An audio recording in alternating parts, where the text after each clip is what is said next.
Football fans, well, actually, good morning still. We are still in morning here, pardon me, here on the East Coast. We are coming to you live from the East Campus Stadium on the campus of Worcester Polytechnic Institute in Troy, New York, where today it will be the RPI Engineers against the WPI Engineers in what used to be a Liberty League football game, isn't anymore, but it is still the Transit Trophy game for the 2018 season. My name is Kurt Studd. I'm here with Bob Conway. We're going to bring you all the action live today on 91.5 FM WRPI Troy. And both teams coming off victories last week. RPI taking out Allegheny, and WPI with a big shutout last week for their start of the season. So two teams coming in 1-0 here today, Bob, in what is pretty good weather for football. And somebody's going to come out of here with the Transit Trophy, and somebody's going to come out of here very disappointed. Exactly. Little history of the teams.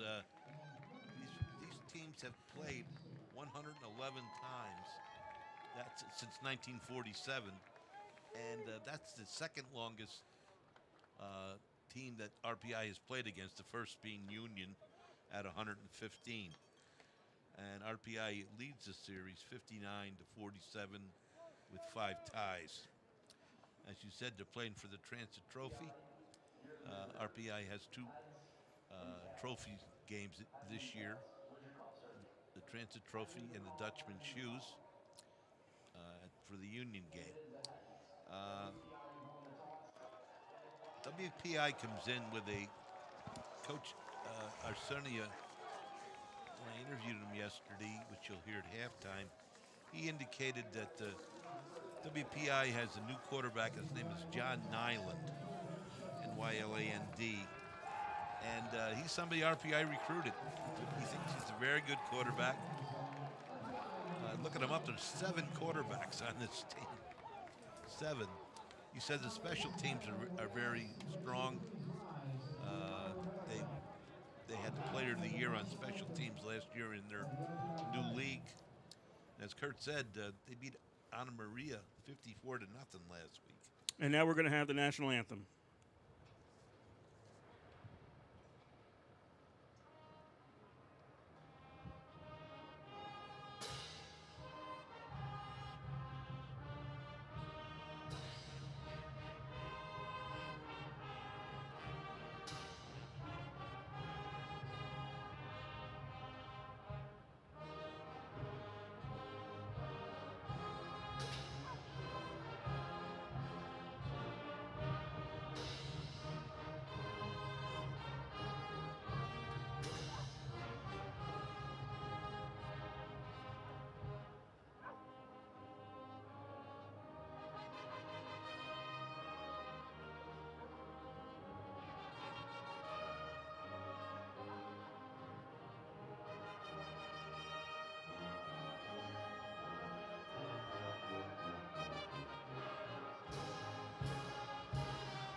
I was saying, WPI, coach says they're very physical and unconventional type of team. The running game was averaging 6.5 to 7 yards a carry. And defensively, they're very tough. They go after the quarterback a lot. They had 3 interceptions last week. And speaking of last week, RPI, TJ Stefanski, had one of our running backs had an 89-yard pick returned for a TD. Law had a great game last week, 3 touchdowns. He transferred back from Hofstra. I guess he was here, went to Hofstra and came back. And of course,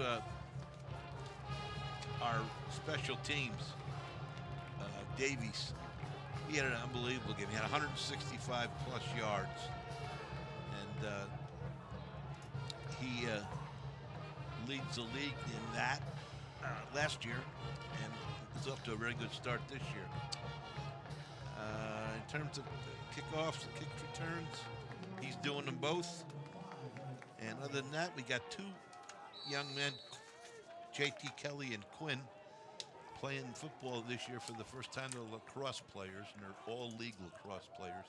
We are a little early in getting underway. It is before noon here in Troy, and there is the kickoff from Casey as he boots it to the 2-yard line. RPI to the 10, to the 15, RPI to the 20, 25. Nice big hole to the 30, and Davis is out to the 33-yard line. Good return by Davies, about 31 yards on that return, and RPI will be starting out with the ball today. It's RPI going right to left, WPI left to right today across your radio dial. Just underway here in Troy. This is WRPI Troy with Engineer Football. Kurt Stupp, Bob Conway on the call for you today. Special teams did a great job blocking on that play, too. It was a really nice start. First and 10 for the RPI Engineers. Both teams are nicknamed the Engineers. We will try to keep it as WPI and RPI. If we make a mistake and say Engineers, it's likely we're talking about RPI at this point. First and 10 for RPI. Marinopoulos puts the ball up. He's hit as the ball was thrown, and it goes incomplete at the 48-yard line. Clearly, that was not the pass he intended to make, but he gets away with it. Yeah, just as he was throwing, he got hit.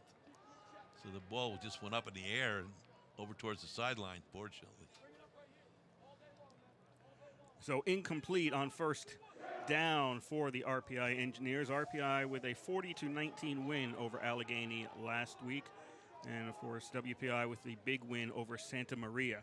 On second down, RPI is going to put the ball on the ground, and that'll make it out to about the 36. That was Cella, who left last week's game injured. Didn't come back, but he's in there now starting for RPI. So he picks up about 3, and it'll be 3rd and 7 for RPI. He's stopped by Mike McGough. McGough's a junior, 6'3", 245. Yeah, we got to look at a freshman last week that filled in for Cella. I'll talk a little bit about him later, but he looked very good. 3rd down and 7 for RPI. 4 wide out formation for Marinopoulos. Puts the ball up in the air. That is pass. That's complete to the 40-yard line. Law with the reception, and he's in WPI territory. Law has played, well, it's only second game. First game was very, very good. And starts this one off with a big gainer. Nice route. 1st and 10 at the 41 of WPI. This will be a handoff going to the right side and running out of bounds along the right side there is Todd. That is Bryce Todd on the carry.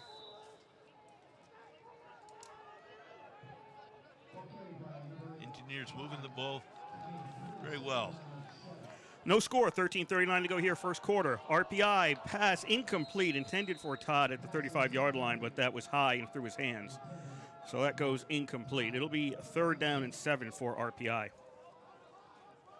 RPI looks a little more crisp than the start last week.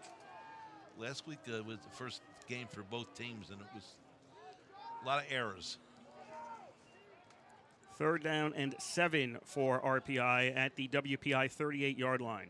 3 wideouts to the left, 1 to the right. Marinopoulos out of the shotgun, takes the low snap, throws over the middle. That is incomplete.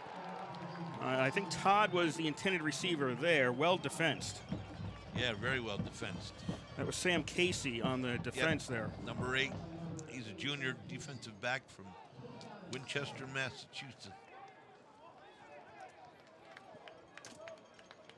Punting team's coming out. RPI looking at a 4th and 7 at the 38-yard line. Sends out the punt team. Zach Moncroft back to punt for the Engineers. Number 84.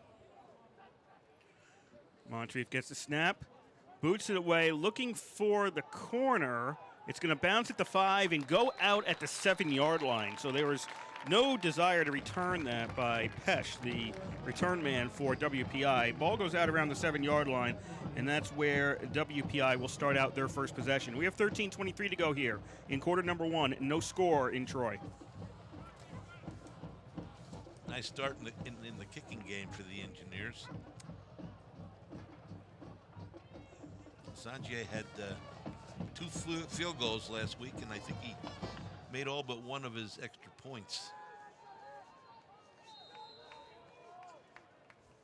1st and 10 for WPI at their own 7. First possession of the game. They come out throwing. That's a completion along the 5 sidelines. fire on the reception. That is Nyland, the quarterback, on the throw.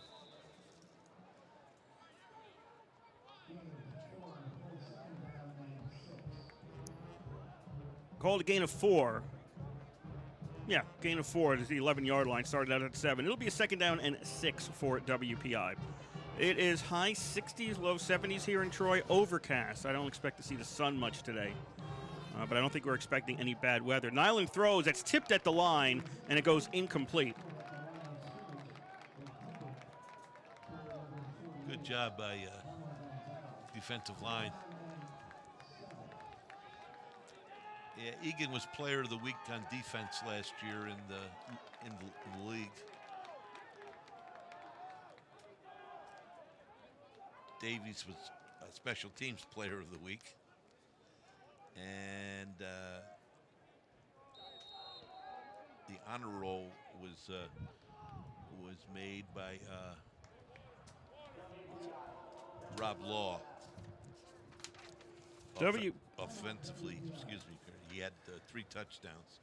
WPI looking confused out on offense, and they've opted to take a timeout, their first of this first half. 12:54 to go in the first quarter. No score between RPI and WPI. We want to remind you you're listening to Rensselaer Football on WRPI 91.5 Troy.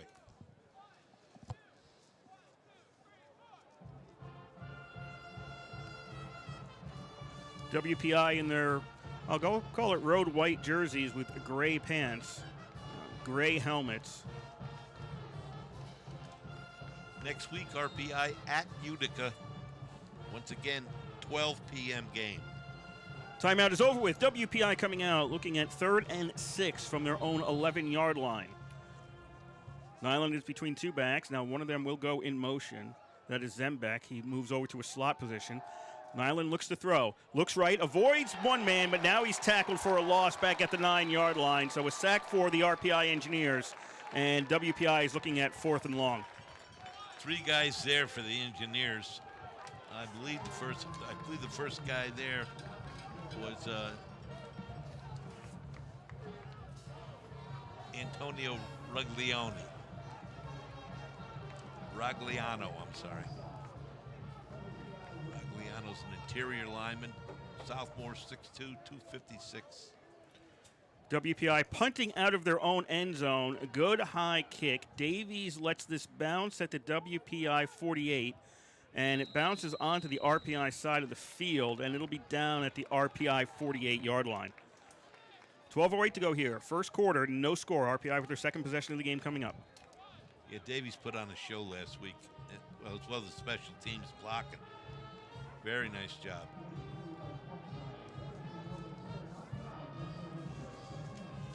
If I can find it here, it'll tell me, essentially, his runs for the day. 1st and 10, RPI at their own 48.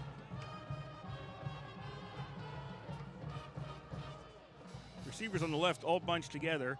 Marinopoulos will hand off. Nice room to run to the 45-yard line there for Cella. Nice second effort, too. He got hit a little bit about halfway through that run and bounced off and kept going. 2nd and 3, RPI quickly back in formation. Same type of formation also. Cella takes another carry, bounces off one of his linemen. He'll get a 1st down and makes it all the way to the 35-yard line. RPI, little hurry up the last couple of plays.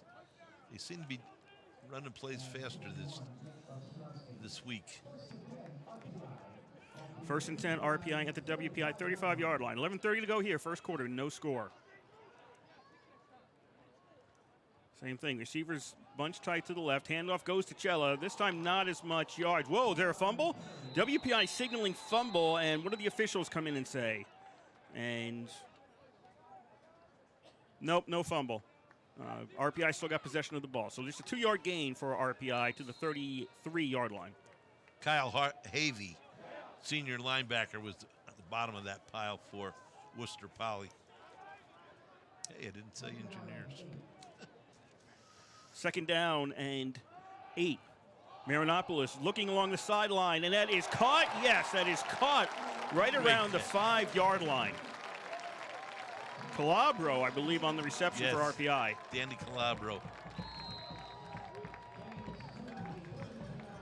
Number 9, senior. They'll spot him out at the 4-yard line. RPI first and goal from the 4. Cello with the handoff, and he'll lose a yard. As he had trouble in the backfield, and Whitehouse was able to get to him and make the tackle.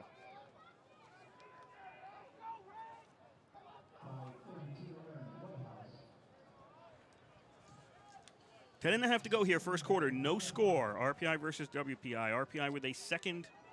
The person on the down marker has to change that. Second and goal from the 5-yard line. Marinopoulos has 3 wideouts. Now Ackerman goes into the far side. Marinopoulos tries to keep it himself, and he'll be swung down at the 4. So he picks up a yard, but they needed more to get to the end zone, and it'll be 3rd down and goal at the 4-yard line. Larry Cafaro is senior linebacker on the tackle. 9:56 to go in the first quarter. No score. Engineers in the red zone. 3rd and goal at the 4-yard line. 3 receivers to the left, 1 to the right for RPI. Marinopoulos out of the shotgun. Marinopoulos looking right, now straight ahead. Throws, that's complete. Touchdown to Davies. RPI leads 6-0. Nice route. Over the middle. Wide open. Ran a nice, very nice route. Marinopoulos put it right between their numbers. So RPI takes the lead, the first score of the game, 6-0, and they're set up for the extra point. Christian on to try the extra point. Snap, spots down, the kick is up. It is good. 9:35 to go, first quarter. RPI 7, WPI nothing. Yeah, I believe that that drive was a different style than the way the game was played early last week. RPI didn't have a style like that in terms of moving the ball quickly and doing things more accurately until the fourth quarter, where they scored 17 points against Allegheny.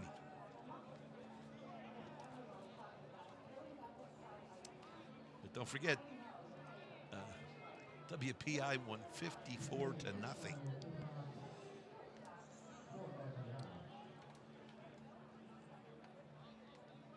So they're certainly, as usual, I mean, their record last year was like 10-2, and they won their league. Christian tees the ball up at the 35-yard line as WPI is awaiting this kick, which will be their second possession. It was 9-2 and 6-1 in the league. RPI was 8-3, 4-1 in the league. Christian kicks it away. Taken at the 14-yard line to the 20, 25. Bouncing around, maybe out to the 28-yard line on the return by Robinson.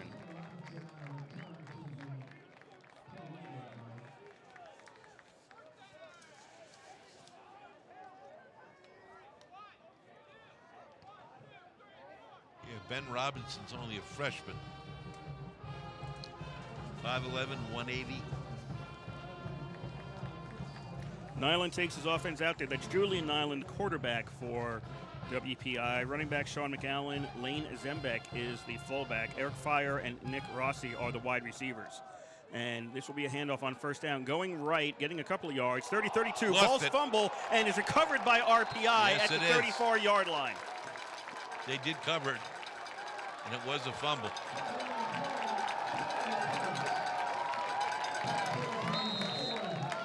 Brendan Chipman is the other wide receiver for WPI as their offense makes its way off the field.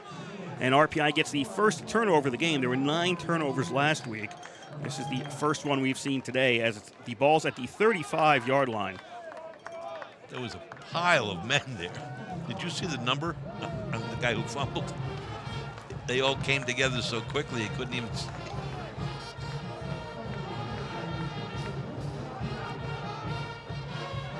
First and 10, RPI at their own, at WPI's 35-yard line.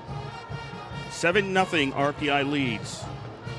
Trying to turn the WPI fumble into some points here. I believe it was Sean McAllen,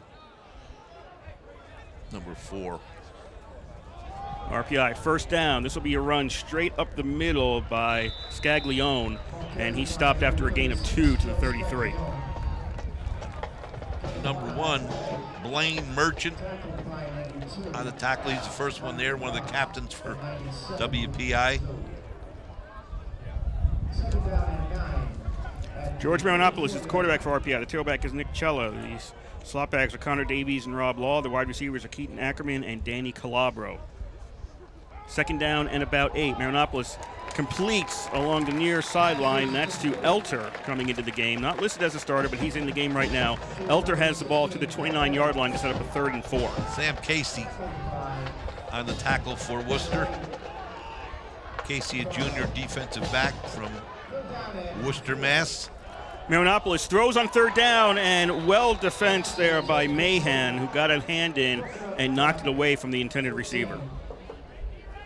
That's 2 very good defensive plays by a couple of D-backs for WPI. It's a 4th and 4. RPI keeps the offense out there. RPI's line, Chris New, Jacob Grant, Bobby Booz, Rick Demboski, and Aaron Castillo. That is the offense for RPI. 4th down and 4 at the WPI 29-yard line. And WPI crosses, flag comes out. This is a free play for RPI. Marinopoulos looking for the end zone, and another good defense by Mahan knocks the ball away, but it will be a first down RPI.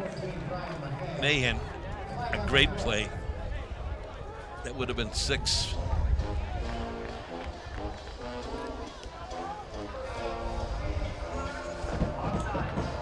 That's number 99. 5-yard penalty. The result of the penalty is a first down.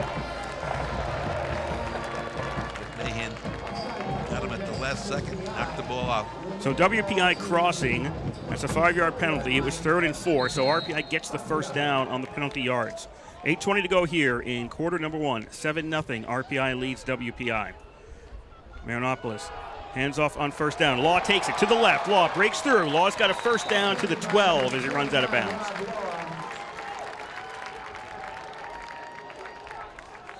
Number 32, Aaron Whitehouse, sophomore D-back on the tackle. They're pretty consistent on these drives so far. They'll put him out at the 13. 1st and 10, RPI up 7-0 here. Pass, complete the Law at the 10-yard line, and the WPI defense is not letting him move beyond that.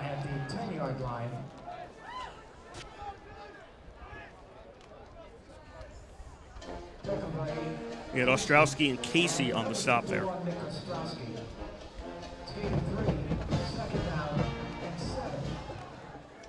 Second down and 6. Ball's at the 10-yard line. Marinopoulos looks to the end zone. Is that caught, completed, inbounds? Do they have all 3? Yes, they do. RPI leads 13-0.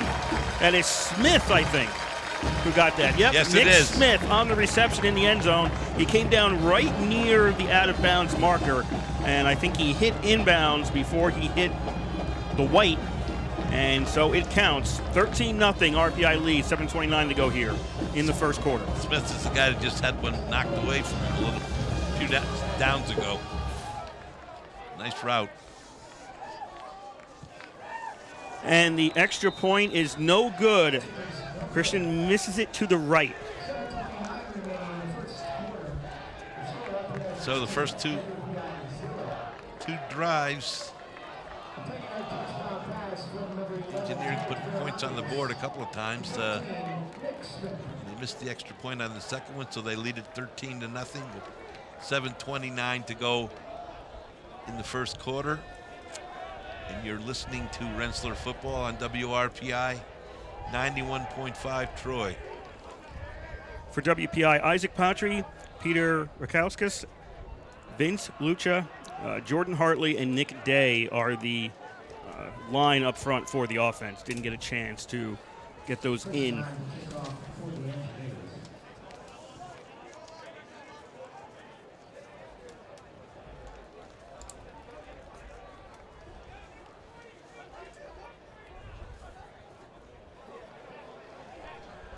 Christian tees the ball up at the 35-yard line. Again, it's RPI right to left, WPI left to right across your radio dial in this first quarter.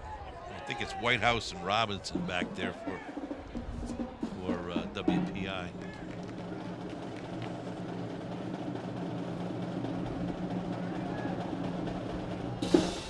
Low kick, taken by an up man at the 24-yard line to the 25, 30, and call it the 30, close to the 35-yard line as the head linesman got almost run over by the RPI defense coming onto the field. They'll have him down at the 35-yard line. Number 39 for the Engineers, Luke Watawabi on the tackle.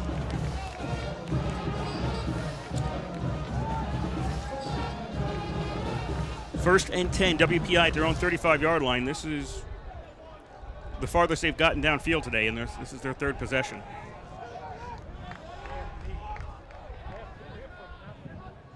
Nyland. Hands off on first down. That's a 0-yard play right there. Win on the carry for WPI is stopped. Well, they're going to give him a little less than a yard on that. Number 57, Alec Hazard on the stop for the Engineers. Under 7 to play here, first quarter. 13-0, RPI leads WPI in the Transit Trophy game. 5 wide receiver formation for Nyland. 3 to the right, 2 to the left. RPI offsides on this play. This is a free play for WPI, and it goes incomplete along the sideline. Rossi was the intended receiver.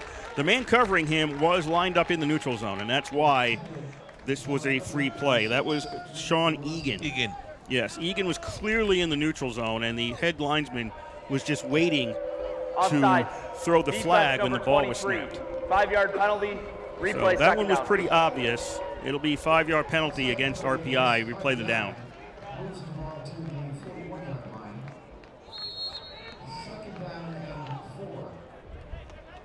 Second down and 4. They need to fix the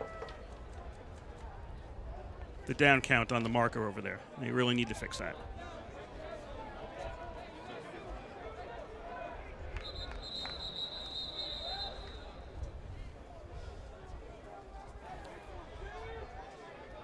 Slight delay before they snap the ball. Okay, second down and 4 for WPI at their own 41-yard line. They are shifting personnel in the backfield.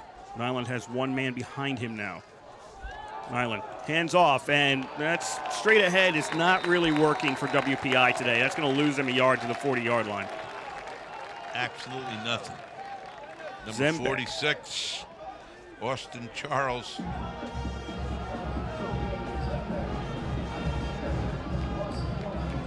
Zembeck on the carry for WPI. He goes over to the far sideline, the WPI side of the field. And it'll be third down and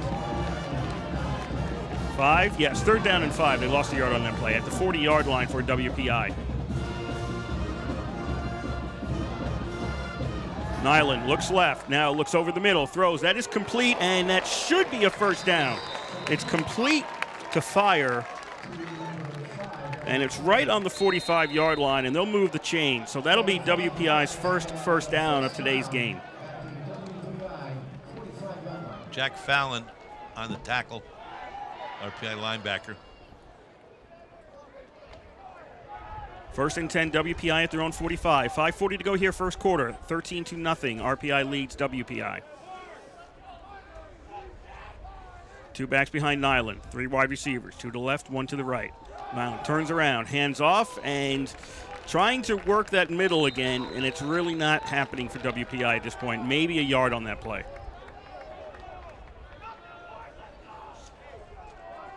That was Number McAllen 4. on the run. Yes. Ball carried by Zembeck, gained a yard. Tackled by Liliano and Davis.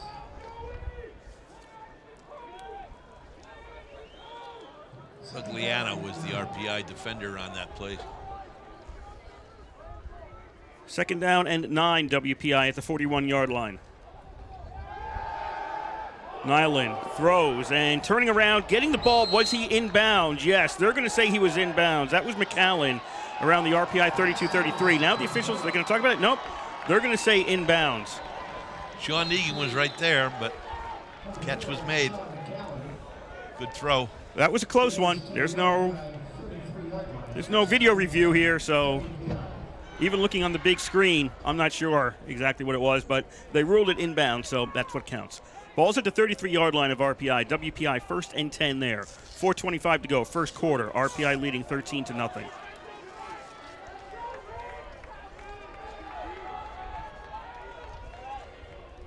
Three men in the backfield with Nyland. Single receivers each side. Now they'll put a man in motion. Nyland drops back, looks, throws, and throws to nobody. Intended for fire, but he went downfield, didn't go towards the sidelines, and it goes incomplete. Good pressure on part of the Engineers.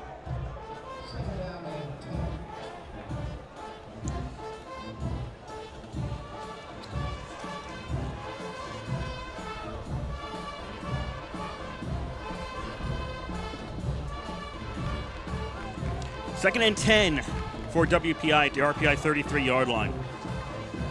Two receivers left, one right. Nyland with his backs were in the eye. Zembeg now comes out of the backfield, moves in motion to the right. And WPI move, that's going to cost them 5 yards. That's number 65, Joe Cuomo. False start. Offense number 65. 5-yard penalty, second down. RPI defense, the line up front, Amachi Conquo, Rohan Sherian Ash, Antonio Ragliano, and Cole Valinati.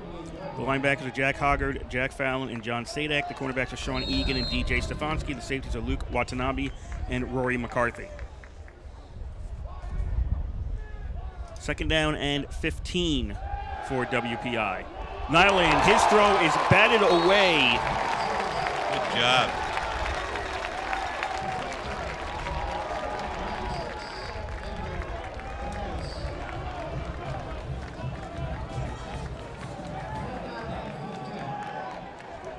Benitez on the bat away. 96. WPI now looking at third and long. Third and 15 at the RPI 38-yard line.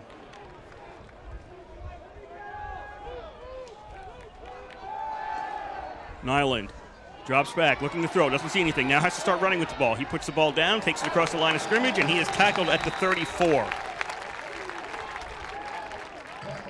Number 50, once again, Jack Fallon on the stop for the Engineers. For WPI, this is too far to kick and too short to punt. So the offense stays out there for the WPI Engineers. Fourth and call it 11, just beyond the 34-yard line.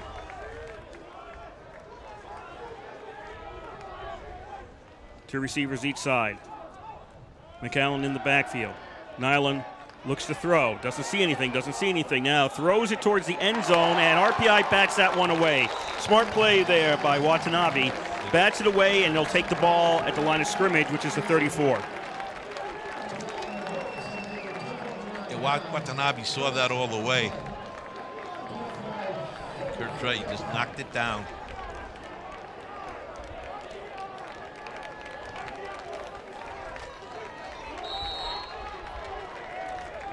.310 to go here, first quarter. RPI 13, WPI nothing.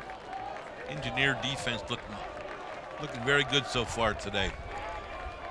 RPI with a first and 10 at their own 34-yard line. Three receiver formation, tight end on the left, one man in the backfield. And Chella gets the handoff in the backfield, and he is stopped at the 36.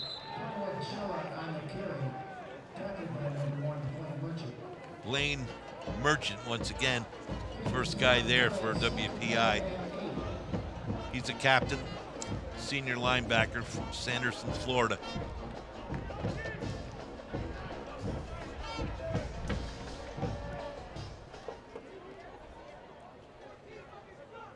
They'll call it a gain of 2 on that. Second and 8 for RPI.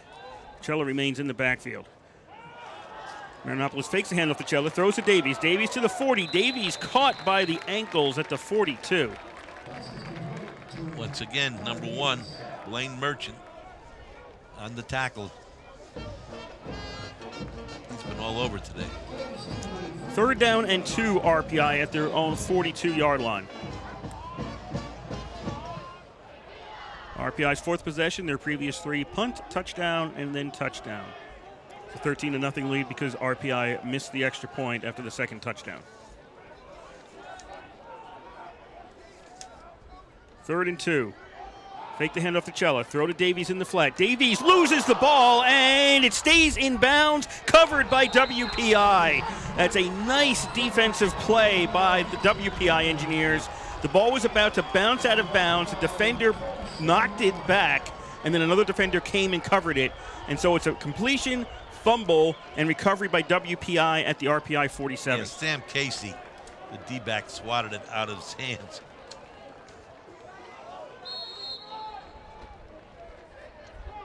But just laid there. Nobody was near it for a while, and then WPI pounced on it. And they get the ball. WPI starts out their best start again at the RPI 47-yard line. 1:47 to go here. First quarter, 13-0. RPI leads WPI.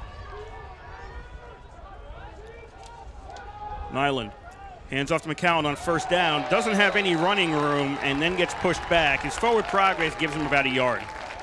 Jack Hoggart on the stop for the Engineers. Hoggart had a great game last week. He had 12 tackles at middle linebacker.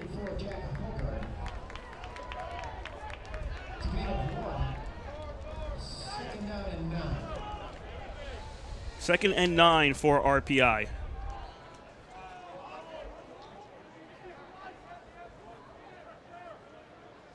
Two receivers each side.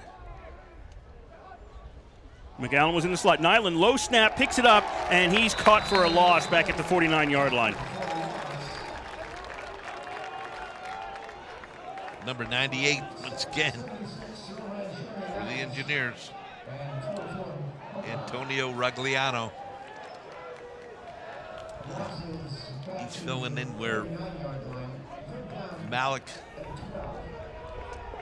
played last year.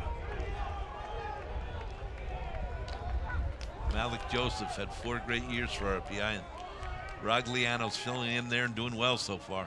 3rd down and 12 for WPI. They're going backwards on this series. Nyland drops back, looks like a designed run, grabbed by the shirt, gets away from that, running across the 50-yard line, now tackled for a loss, and I think they'll give him forward progress to the 50. Yeah, that's as far as he'll get, the 50-yard line. So he loses a yard there. WPI goes back 3 yards after the turnover, and they're looking at 4th and 13 at the 50. Don't have to run this play. They won't. That ends the first quarter here in Troy. RPI 13, WPI nothing in the Transit Trophy game for 2018. Yeah, RPI looks, I believe, a lot sharper this week than they did in the first half last week. They've run the ball well, passed the ball pretty well, and had the 1 turnover with the fumble. But other than that, they got 13 points on the board, and they played well so far. WPI, as we said earlier, scored 54 points last week. I don't know the caliber of the opponent, but 54 points is still 54 points. And the defense has done a good job so far.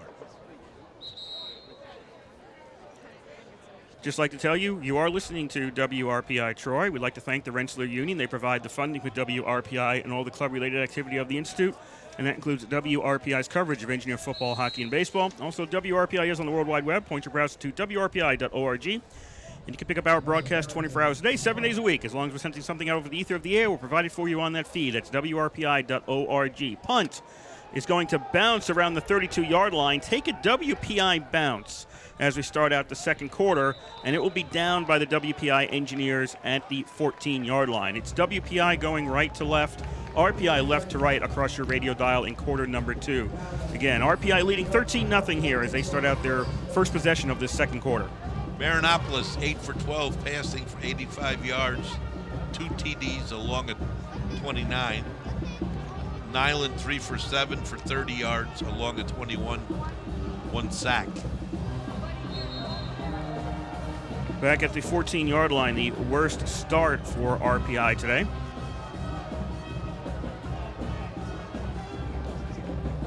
Both teams with 1 turnover.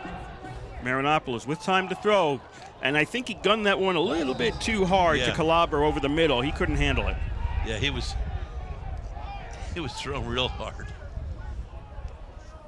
Number 14 was there as the defender, Brian Mahan, for Worcester, but tough to hold that one. Second and 10 RPI at the 14-yard line. 3 receivers to the right, 1 to the left. This is a handoff, and this is Scaglione in there for RPI, and he gets across the 15 to the 16. Only a pickup of 2. He's the freshman I mentioned about last week. He played very well in the time he had.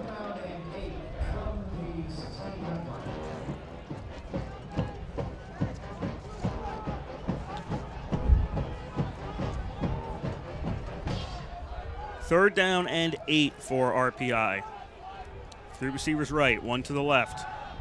1 running back releases. Marinopolis under pressure. He's going to get hit, and Marinopolis is going down at the 13-yard line. Yeah, a number of people there for Worcester. I believe number 79, Christian Nunez, is the first of 3 guys there.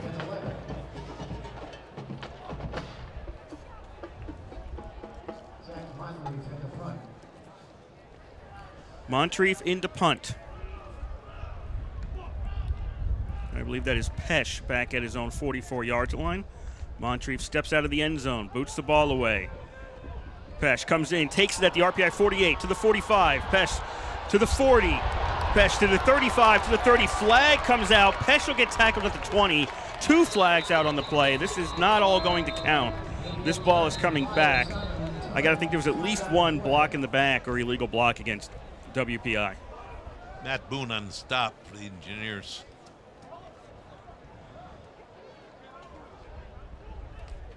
$13:16 to go. During the return, block in the back, return team number 45. 10-yard penalty from the spot of the foul, first down. So the spot of the foul will be the 39. So they'll back this one up to the 49. It's a minus 10 yards. WPI starts out there. Yeah, so I was saying there's 13:16 to go in the first half. RPI leads at 13-0.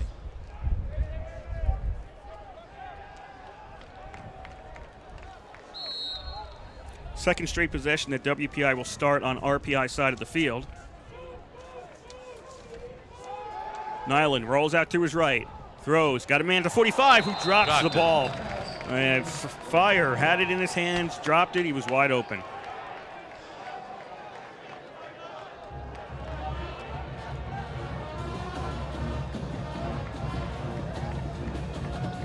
When you're behind 13 points, you kind of need those. Yeah, the ball was right there. Fire just dropped it. Yeah, he's got nobody to blame on that one. Second down and 10 at the 49-yard line.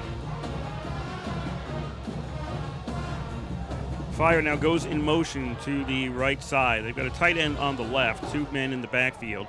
They're going to run left on this, and McAllen is pushed out at the 48. Egan on the tackle for the Engineers. A pickup of 1.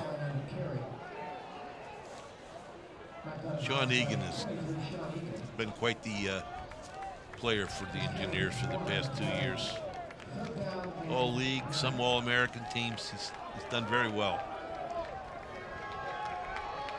And last week he was Defensive Player of the Week in the Liberty League. 3rd and 9 for WPI. 4 wide receivers. Now Fire goes in motion. He'll fake the handoff to Fire. Nyland under pressure, dishes it off, and it's incomplete. Big hit.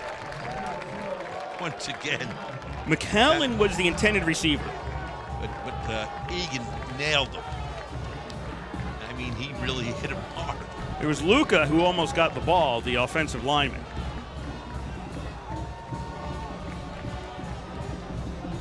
So for the second straight possession, WPI gets the ball on RPI side of the field, but not able to turn that into any points. Connor Davies back. High snap. Boots away from Harrington. It's going to bounce around. This is not a good kick. And it's down at the 32 of RPI. Okay, RPI takes over with 12:20 to go in the first half. They lead it 13-0. And we once again remind you you're listening to Rensselaer Football on WRPI 91.5 Troy. Kurt Stutt, Bob Conway on the call. RPI starting out their own 32.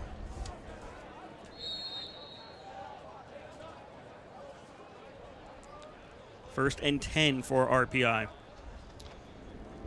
Cella with the handoff, finds a hole. Cella across the 35. Cella gets near the 38. No, call it the 37. That's a pickup of 5 for RPI on first down. Nice tackle by Nick Ostrowski. Got him by the ankles. Otherwise, he could have been going. Throw that is complete to Ackerman at the 45-yard line for Marinopolis. He goes out of bounds, and that'll be a first down RPI and WPI side of the field. Sam Casey was defending it, but the ball was thrown. Excellent and nice grab by Ackerman. We haven't seen Ackerman involved in too many passes so far this year. He got a couple thrown over his head early last week. Cella on first and 10 at the 45-yard line, finds some room up the middle, and pushes his way to the 39-yard line. I believe number 32, Aaron Whitehouse, defensive back, sophomore from Tewksbury, Mass. On that tackle.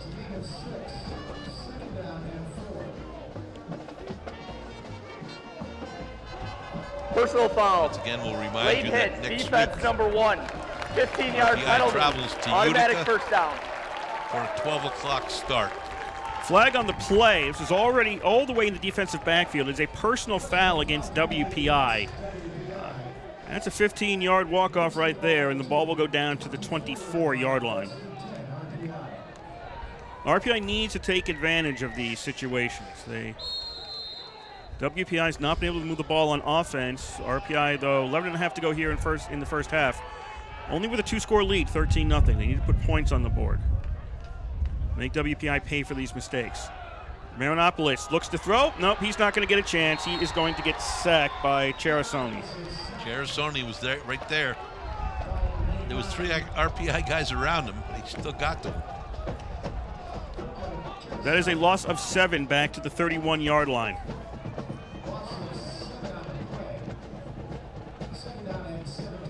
Exactly 11 to go here, first half. RPI with a 13-0 lead.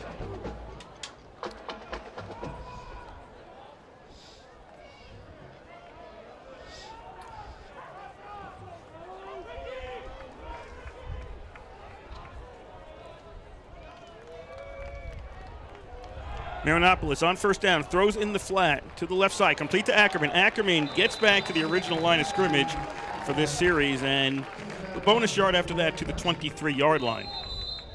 It's going to make it 3rd and 9. 2 in a row now for Ackerman after not having been thrown to very often. He was a very good receiver for us last year, and I'm sure he will be this year. Shell is still set back. Marinopolis. WPI, well, RPI moved. WPI crossed, that's because RPI moved, and RPI will get backed up 5 yards. False start. Offense, Starting number to get a little 62. sloppy on both sides. 5-yard penalty, this 3rd down. series. We saw that for a whole game last week. Good chunk of that game. Remember the beginning of the 3rd quarter? Yeah, there was a lot of sloppy in last week's RPI Allegheny game. We had 5 turnovers in a row. 5 series, 5 turnovers. RPI now 3rd and 14 as the ball is on the 33-yard line. Nope, make that 28, my bad. Falls at the 28. They need to get to the 14. Marinopoulos out of the shotgun. Throws over the middle into a crowd and somehow is caught by Davies. What a catch. Right around the 2-yard line. They're going to put him down at the 3, I think. I don't know how, because there were 4 guys around him, how he got that. There were, I was just going to say, 4 guys literally around him. He's some player, Davies. First and goal, RPI. They lead 13-0. Marinopoulos trying to find Davies at the goal line, but led him a little too much. It's incomplete.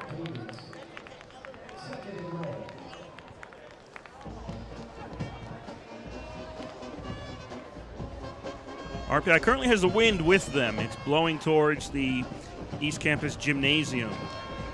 Pretty good football day. It's a little breeze, maybe more than a little, but it's cool. It's not a hot day. Second down and goal from the 3. Cella with the carry, and he is stopped short. Cella stopped inside the 2.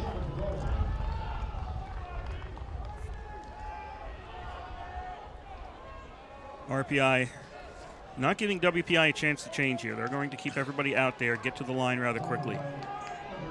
McCauley on the tackle for WPI. Cella with the carry, or Marinopoulos. One of the 2 has the ball. Marinopoulos had it, and he is tackled at the 4-yard line. I think that was intended to look like a handoff to Cella, and then Marinopoulos followed Cella, but the defense just got in there and destroyed that play. Yeah, they weren't fooled at all by that one. No. That sets up 4th and goal at the 4-yard line.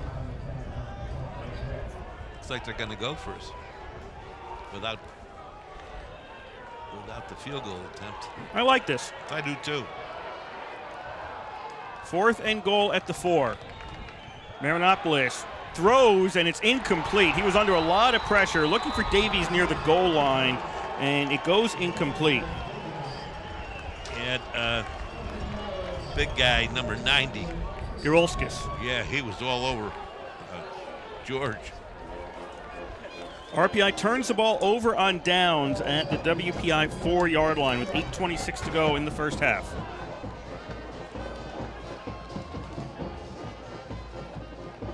Still got 8:26.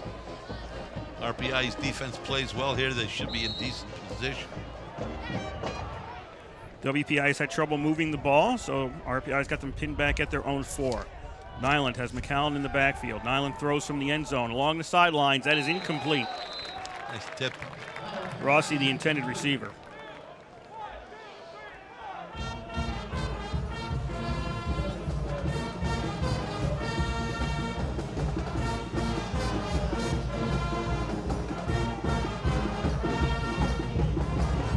WPI trying to get themselves some room here, but not make a mistake and turn the ball over deep. Yeah, that was kind of a dangerous throw. 2nd and 10 for WPI. Nyland again throws from the end zone. This time it is caught and to the 10-yard line, trying to dance around, but finally going out of bounds is Rossi.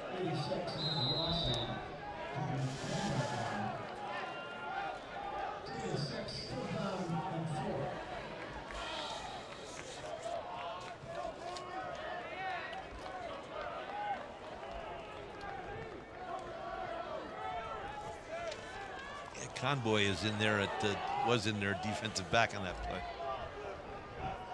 3rd and 4 at the 10-yard line for WPI. Nyland on a keeper, goes right, tries to cut this upfield. He's not going to turn the corner enough. I think he is out of bounds, a yard short of a first down. They have him out at the 12. They needed to get near the 14. They're about 2 yards short.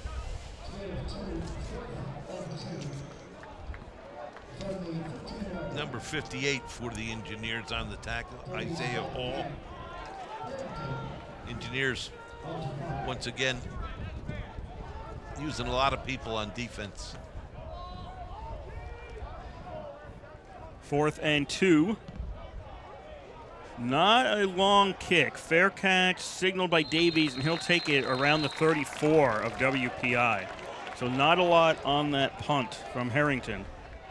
Davies is just a steady all-around football player. He's Got a lot of ability. He's got a good head for the game, and he's just very good. 7:06 to go, first half here in Troy. RPI 13, WPI nothing.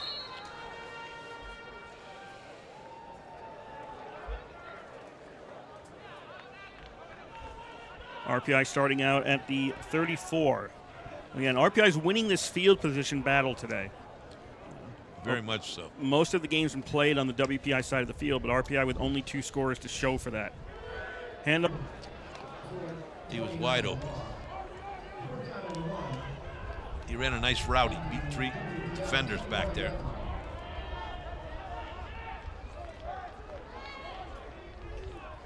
Fourth down and 1 for RPI, and they are keeping the offense on the field. RPI's got to put some points on. They're going to be sorry. There's at least 3 opportunities they had for 3 more scores and did not take advantage of them. Marianopolis hands off to Cella. That'll be a first down as Cella gets inside the 20, still keeps going to the 15. Cella's down at the 14-yard line, and it's a first down RPI. He stopped again, Evan McCauley, freshman D-back.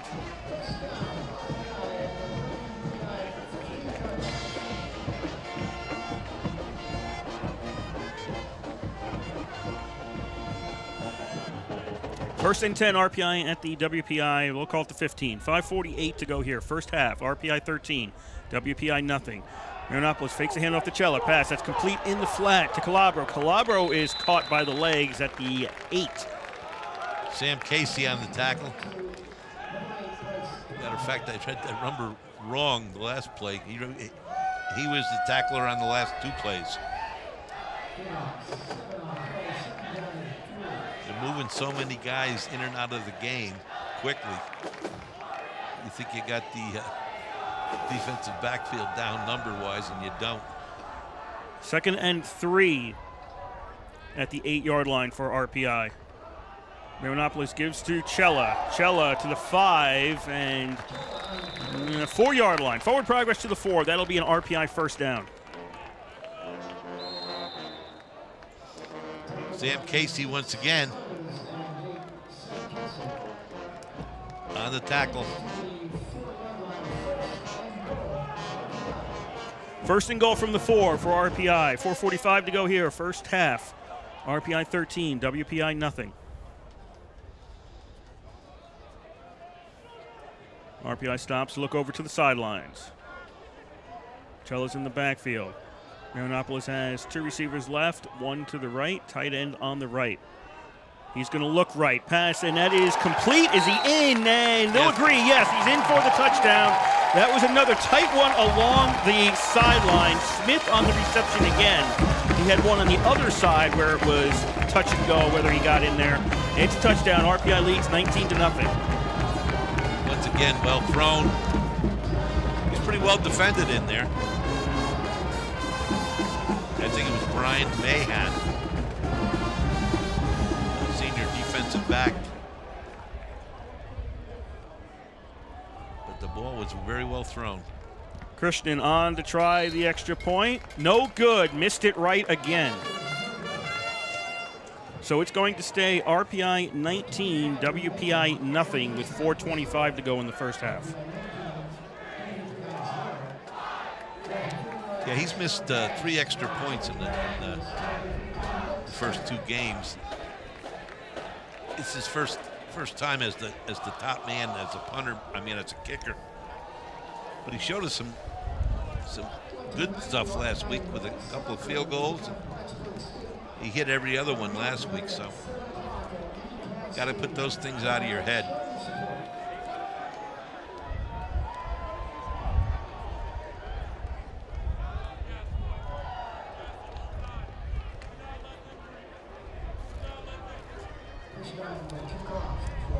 I was talking to Coach I about that new rule, Kurt. The kickoff rule? Yeah, he doesn't like it either, but he said it's in there for safety purposes, basically. Well, the idea is if it's within the 25 and you call a fair catch, you can just take the ball at the 25. Right. Instead of forcing people to take the run back. Right. I'll get to a rule change I would really like in a moment. RPI getting ready to kick off here. I think it takes a little excitement on it, but Christian boots it, and it goes into the end zone, out of the end zone, and that'll be a touchback to the 25-yard line. What I like is in the CFL, if a team scores a field goal, the opposition can opt to take the ball at the 35-yard line. The CFL field is longer. So make it the 25 here. That changes the nature of your game because if you need 2 scores late in the game, you kick a field goal, the other side can just take the ball, and you don't get a chance for an onside kick. It forces teams to go for a touchdown earlier than they may want to. I like that.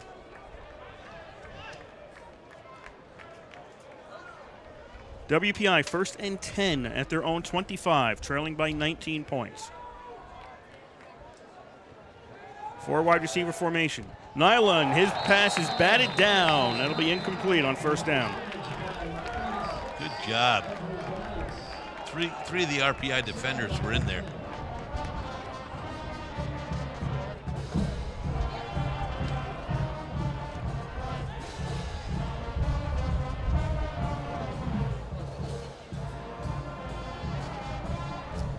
WPI needs to move this ball. I believe Quanko's the guy that actually got the ball. 2 men in the backfield, receivers all to the left.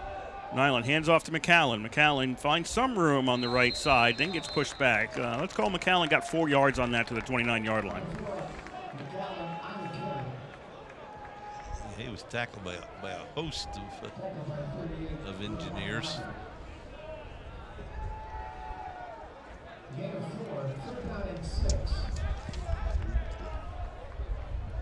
Rogliano, I think, was the first guy there to stand him up. Joined by 3 other guys. 3rd down and 6. 3 wide out formation, 2 in the backfield. Nyland throws. That'll be complete. That'll be a first down for WPI. That's out to the 42-yard line. Just missed being swatted down by number 50. He was very close to it fouling. First and 10, WPI at their own 42. Jumped high as he could, was just a little short. 3:20 to go first half. RPI 19, WPI nothing. Go put fire in motion. Nyland under pressure, has to roll out to his left, looking downfield, has to put the ball down now, 45, and he's out at the 48. Yeah, he's forced out.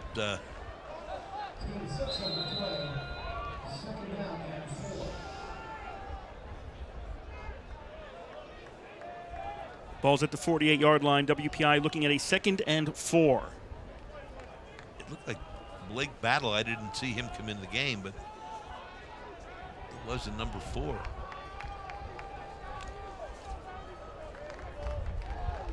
Time winding down on this first half. 2:40 to go.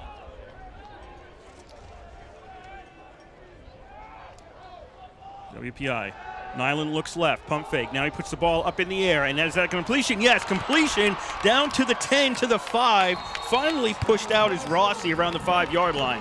So WPI, with their biggest gain of the day, puts them in the red zone.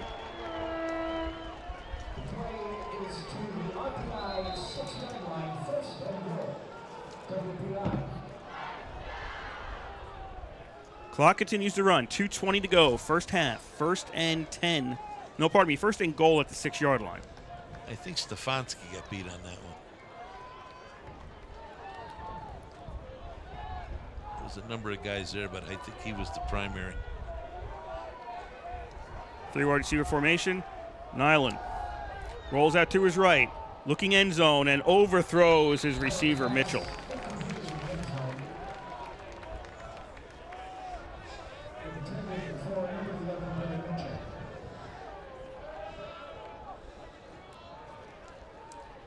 Psychologically, this is a big series.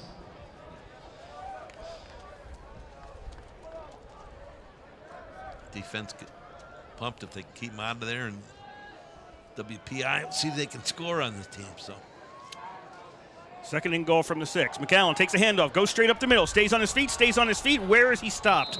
He is short. He's down at the 1-yard line.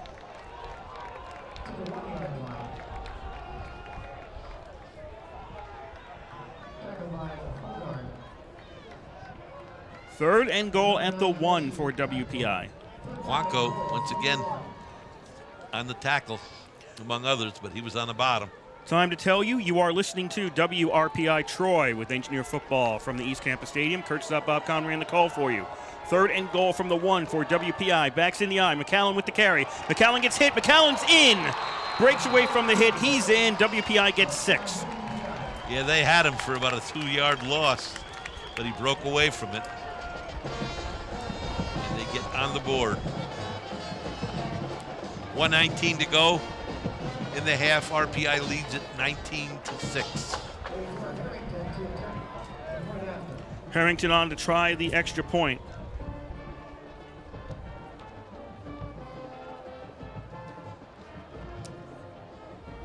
Snap, spot, the kick is up. It is good. Make that 19 for RPI, 7 for WPI with 1:19 to go in the half. Yeah, RPI, I thought, played a pretty good first half, especially defensively. Not that the offense was bad, but they made one mistake late in the quarter, or late in the half, and ended up getting on the board with that completed pass. But the defenses look good other than that play. If you're wondering about the music, the WPI pep band is here. We don't see a lot of other pep bands for football. It's a rarity. You see that in hockey sometimes. Cornell, Clarkson are known for bringing their bands on the road. We don't see that very often for football. And they come across a little bit louder because they are opposite our microphone. The RPI pep band is below our microphone.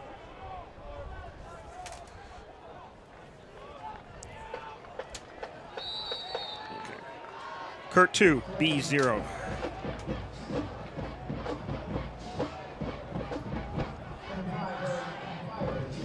Okay, Engineers ready for the return. Ball's picked up on the low kick at the 20-yard line. Davies to the 30. Davies almost found some room. Yes, he did.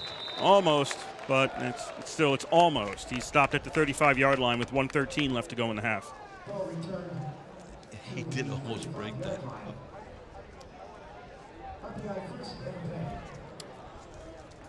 Let's see what RPI does here. They're going to play safe, keep it on the ground, or, well, they think it's safe. Where do we go for the long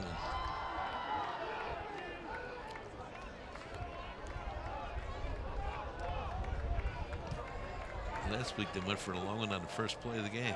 First and 10 at the 35. RPI keeps it on the ground. Cella stopped at the 37.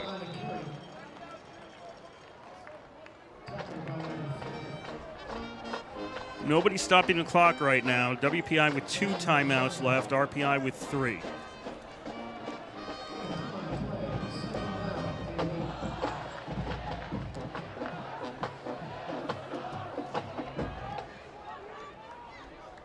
Second and 8. Marinopoulos wants to put this in the air, and he's in trouble, and he's not going to throw that ball. He is sacked back at the 32-yard line. Yes, he is.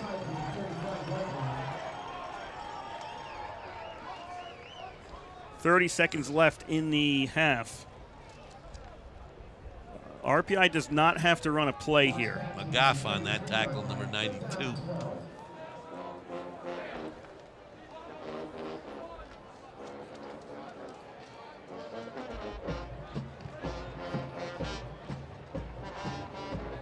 Ten seconds to go in the half. RPI does not have to run a play here. And they will not. WPI is not stopping the clock, so that will do it. Half number 1 is done in Troy. It's RPI 19 and WPI 7 after 30 minutes. Interesting first half. I think RPI looked pretty crisp a lot of the first half. they missed a couple of more opportunities to get on the board. They did get 19 points. They missed 2 extra points. And defensively, they shut WPI down very well until the late in that half, with a long pass completed and follow-up TD from close in, like the 1-yard line. And that was almost stopped. 3 guys had him and he broke away. But 19-7, I think Engineers will go in and make their adjustments and go from there. And we are going to take a break here at the East Campus Stadium, as during halftime we will give a listen to the interview Bob did with RPI Engineer head coach Ralph Isernia. That's coming up shortly. The score after 1 half of play, it is RPI 19 and WPI 7. And you're listening to live coverage of Engineer football on 91.5 FM WRPI Troy.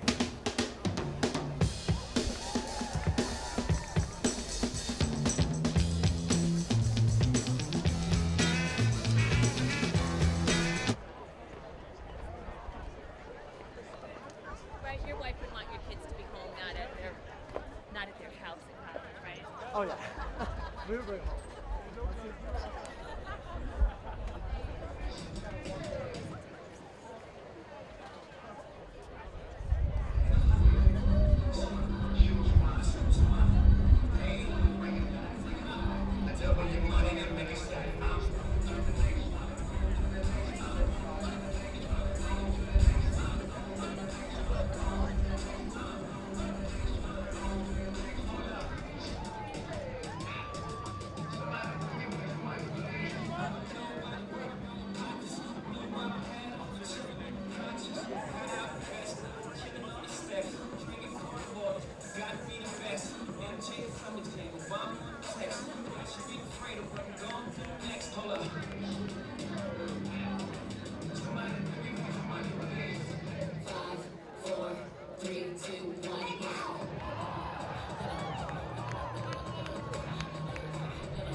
We now direct your attention to the scoreboard area and get a look at that beautiful Worcester Honda car. One fan will have a chance to take possession of that. For a 2-year lease, all he has to do is kick a field goal. Today's contestant, James Miller, co-conductor of the RPI Pit Band.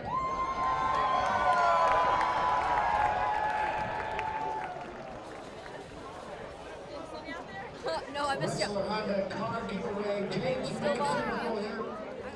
You get a 2-year lease on that beautiful 2019 Honda Insight.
think for us, our success last season was developing some of our younger talent.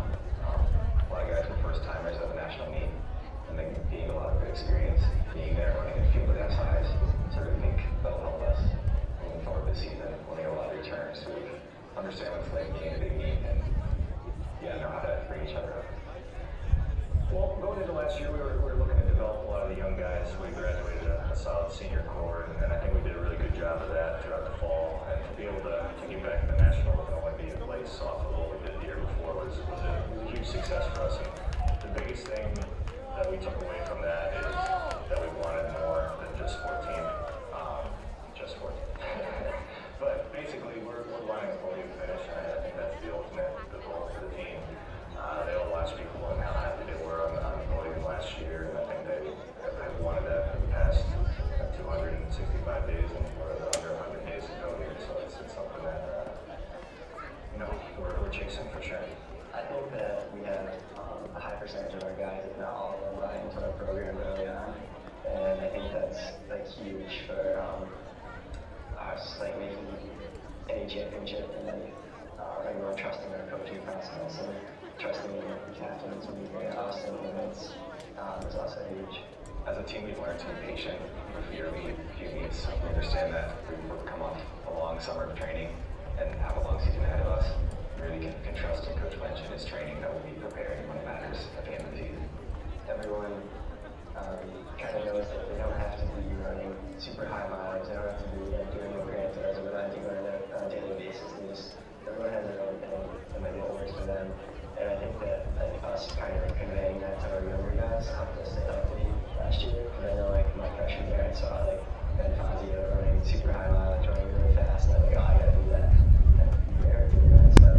We were trying to mimic that, slower runs, doing everything a little bit easier, racing fast and beating teams. We all practice together. We all go to team meals together after meets and after practice. So there's just a lot of camaraderie in general. A lot of good bonding going on at all times. So I think that definitely helps. We're in pretty good contact at all times. Saying like, this is where you need to be here when, and giving the guys good workouts when they need it. Yeah, I think a big important aspect of our training that keeps us healthy is we try to stay patient and we don't try to get too much from workouts. So we try to focus on optimal training, so training that develops us for the long term and try to have a long-term 4-year vision with our athletes rather than kind of a short-term payoff that could lead to injury. So, as a coach, I think our biggest thing with a motivated group and a large group of guys that are so close together is just reining them in. And so, Kaylin and Ben is going to be learning now that instead of telling them to go harder or do more, it's actually do a little less and go a little slower in order to keep them healthy and keep them hungry for the whole season. When we go really fast for our trip, we always push the pace and going up and down the hills fast is always good. But I mean, early season we slow down after the classes and we take our workouts serious and our recovery is more serious. And I think as long as the freshmen and the sophomores see us doing that, it's easy for them to say like, all right, this works for them and it's going to work for us too. Yeah, you guys kind of have the same success in the buy-in. A lot of it's passing down the wisdom and just saying this is what we've done the last 4 years, 3 years to get ready to perform at this level. So it's a lot of just reiterating what we do, kind of leading by example and saying this has worked so far. So let's not change it up too much, just stay dedicated. Grant O'Connor, followed by McDermott. That's your battle for first. Around that final turn, Will McDermott looking to finish strong after Grant O'Connor with the lead for the majority. McDermott, O'Connor to the finish line. Grant O'Connor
is huge going into this year's meet. So we should be looking at at least a top 5 finish, I would say. Yeah, so even in my 4 years here, it's been cool to see how far our team has come since my freshman year. I think for our incoming class and those down the line, it's really important to see that we need to take a long-term approach to development. So we're not expecting them to be like immediate contributors in their first semester, and we expect that with hard work and commitment to our team, then so seasons and years down the line will be where we want them to. If I look back on the season, I just want us to be able to get to the national championships, compete to the best of our ability, and ultimately just try to beat some teams that we haven't beaten before. If that ends up with us on podium, we'd be really happy with it. But if it ends up with us in the top 10 and we gave it our all, we'd be really happy with it as well.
RPI. So I think our guys are looking at that as a little bit of motivation as well.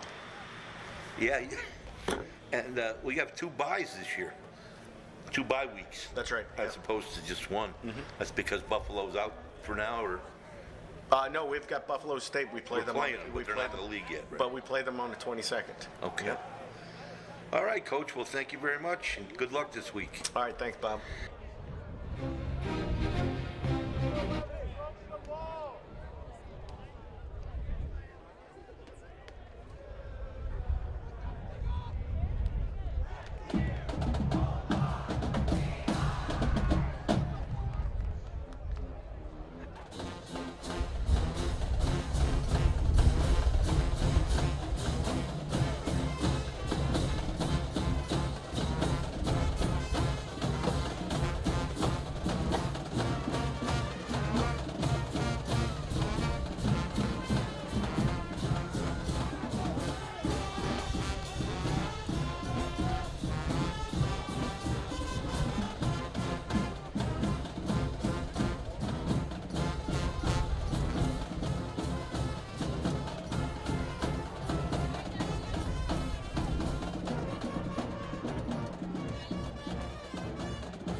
After one half of play, it is RPI 19 and WPI 7. My name's Kurt Sutt here with Bob Conway, bringing you all the action live on 91.5 FM WRPI Troy.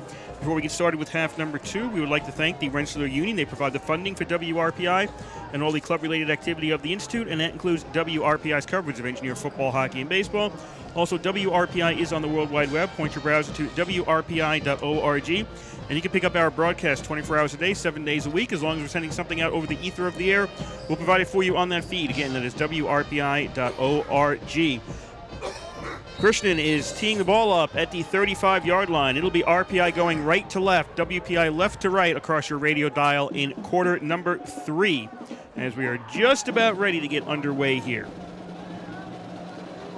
WPI scoring late in that first half to close it down to a 2-point game. Low kick goes right past one of the up men, taken at the 18-yard line to the 20, to the 25, and maybe the 25 or 26 was where WPI is going to be starting out their first series.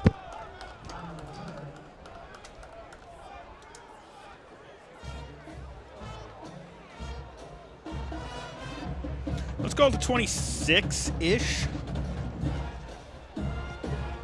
Yeah, we'll call it the 26.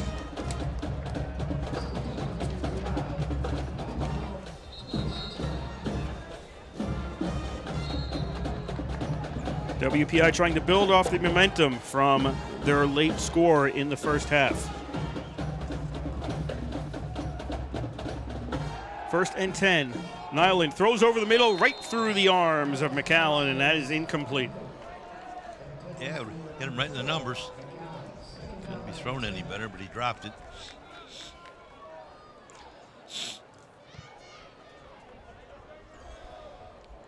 Like I said, the Engineer defense played pretty well in the first half, other than one play late in the half that ended up costing them a touchdown a few plays later.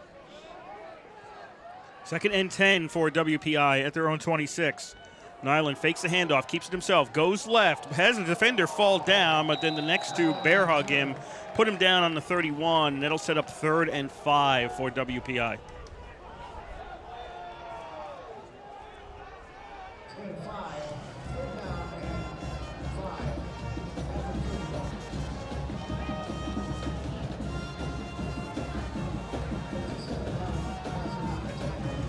WPI with a 3rd and 5. Ragliano was the defender on that play. He's had a number number of good efforts this first half. Nyland between his backs. Looks right, throws, complete. That'll be a first down as the completion to Ewan. Clark Ewan. Out to the 41-yard line, and WPI gets a first down.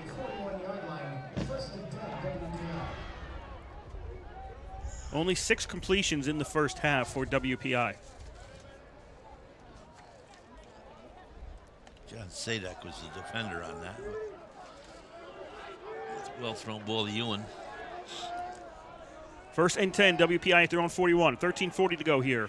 Third quarter, RPI 19, WPI 7. Nyland throws over the middle. That is complete to the RPI 48. That'll be another first down. Mitchell on the reception. Billy Mitchell, he's a wide receiver, junior from Groton, Massachusetts.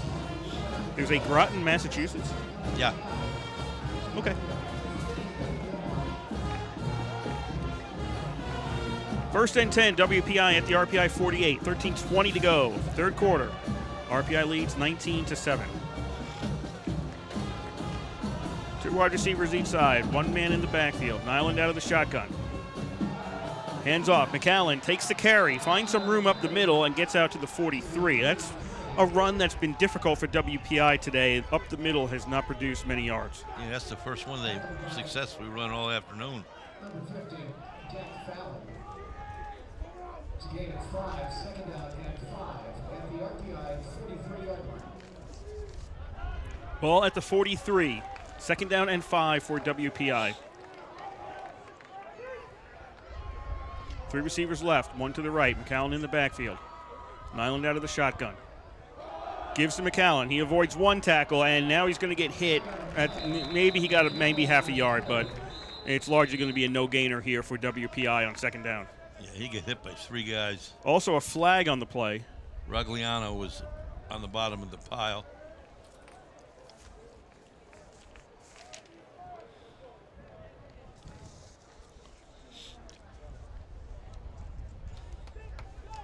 The officials are discussing this.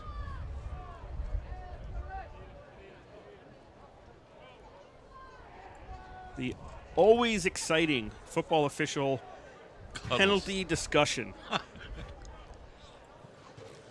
At least this has the saving grace of not being the NFL, where the players are around the officials trying to argue their case. Oh, I know. Legal motion. Offense number 11. 5-yard penalty. Replay second down. Okay, so it's illegal motion against WPI, and they'll lose 5 yards. The NFL, they're all standing around and trying to argue their case. In this case, the 3 officials were all by themselves, and all the players were away from them. I don't know if that makes the process any easier or better. -5 on the illegal motion. It'll be second down and 10 WPI at the RPI 48. 3 receiver formation, 2 men in the backfield. Nyland in the flat to McAllen. That's complete. 50, 45, 40, 35. McAllen forced out along the sidelines, and a flag comes out. Yep. Late flag. I don't think all of this is going to count. The flag will be placed back at the RPI 41, or the 41-42, around there. Personal foul. Illegal block below the waist. Offense number 80. 15-yard penalty. Yeah, Replay block below the second waist against WPI, so that nice completion and run by McAllen mostly gets wiped out. Personal foul penalty against WPI. Moves the ball back. So it's 15 yards from the spot. The spot was around the RPI 42, and that puts WPI back to their own 43. RPI just put about 4 or 5 new guys in the lineup on defense.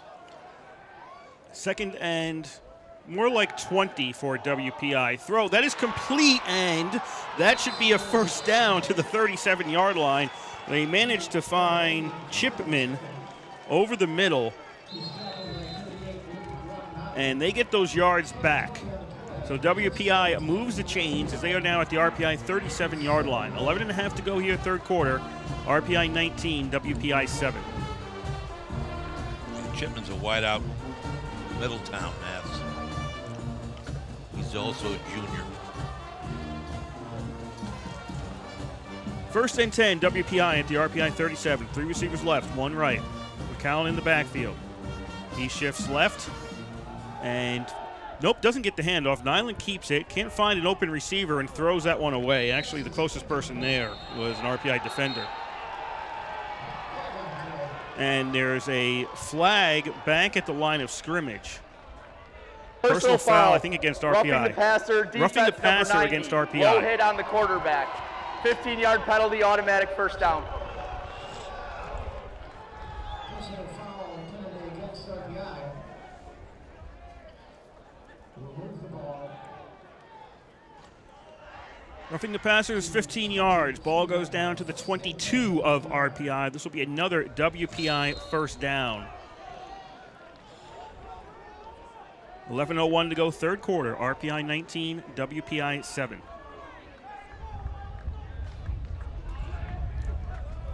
RPI defense not looking as good this second half so far. They've been hitting that pass down the middle. Ball to 22 for this first down. 4 wide receivers. McCown in the backfield. They're going to throw. Looking end zone. It's overthrown to Chipman. Well, they obviously decided that the passing game is their best shot. I think 3 or 4 too short over the middle. I would say a little more than short, not long. But they're all been in roughly the same place. Second down and 10. 3 receiver formation. Nyland rolling out to his left, looking downfield. He's going to throw and throws it right through the arms of one of the RPI defenders. Goes incomplete. There were 2 receivers in that area and probably about 5 RPI players around them.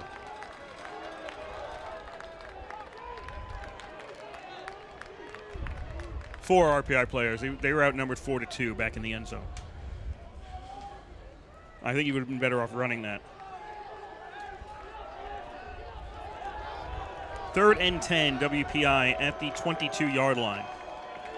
So 2 passes attempted in this series of downs. Both go incomplete. They were going long. They'll go long again, and that is picked off. And that's picked off at the 4-yard line. Number 4.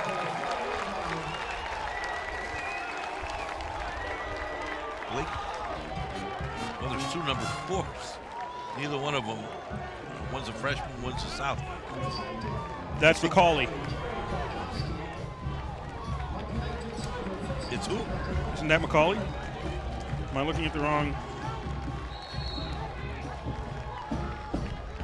What number are you looking Oh, at? Battle. Yeah, it's Battle. It's Battle. Blake Battle. He's the freshman.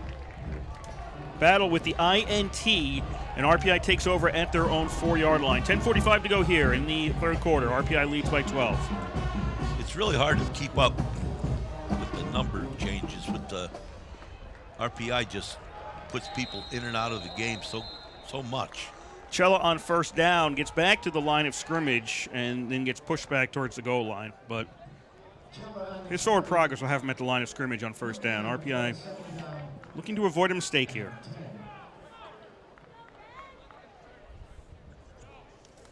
.99 again on the tackle for WPI. Serasny. RPI second and 10 at their own 4-yard line. Fakes the handoff. Pass in the flat. That's complete to the 5, to the 10. Law near the 11. They'll put him out at the 11. So it gets RPI some breathing room and makes it a 3rd and 3. Whitehouse on the tackle for WPI.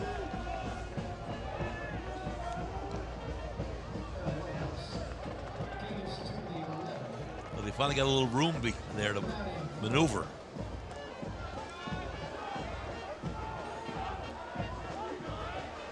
Third down and 3. RPI has 1 man in motion. Marinopoulos throws and is picked off at the 22-yard line. To the 20, to the 15, to the 10, and forced out of bounds at the 10 is Mahan. So that's a mistake you don't want to make. You got the ball on the INT. and then you turn it over, and it's going to be basically first and goal, WPI at the 10. Yeah, he was forced out eventually by number 54, Bobby Boos.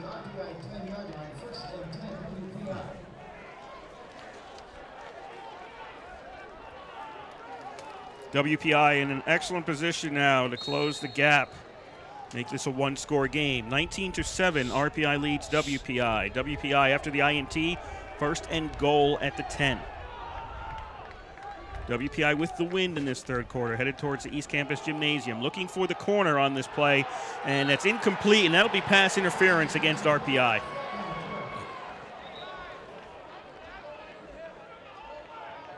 I think Fire was the intended receiver on that. And the ball landed inbounds. So they were going for the corner, the sidelines there. The ball landed inbounds, and if Fire had an opportunity to go for it, he Pass could have caught it. Defense number 25. Yes, the foul occurred in the end zone. The ball Stefanski will gets be called placed for at the the pass 2-yard line. interference. Automatic first down. Ball goes to the 2-yard line and an automatic first down.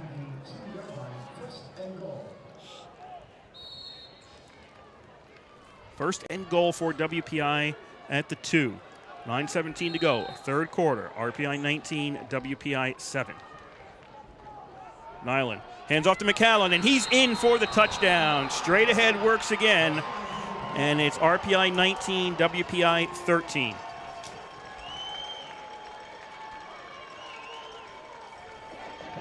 Yeah, looks like a different two teams so far in this half. RPI looked very crisp and very good in the first half. And in the second half,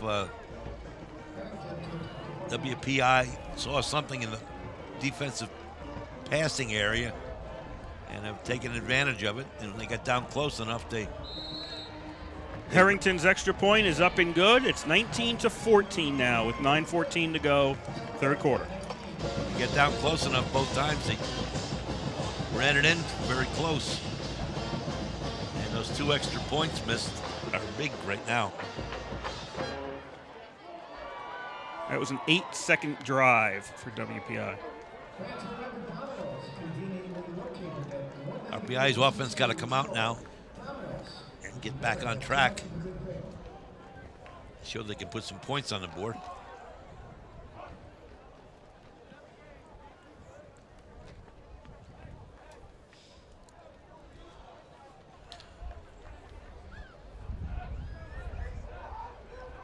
Connor Field back for the kick.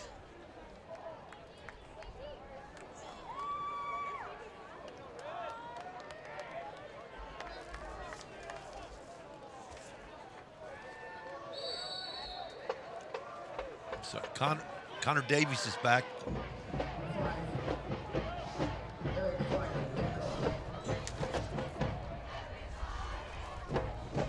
We have the kickoff, not a long one. Davies takes it at the 10-yard line. 15, 20, 25. Davies found a hole. That closes up, but he's going to get out to about the 33, 32, 33, right around there.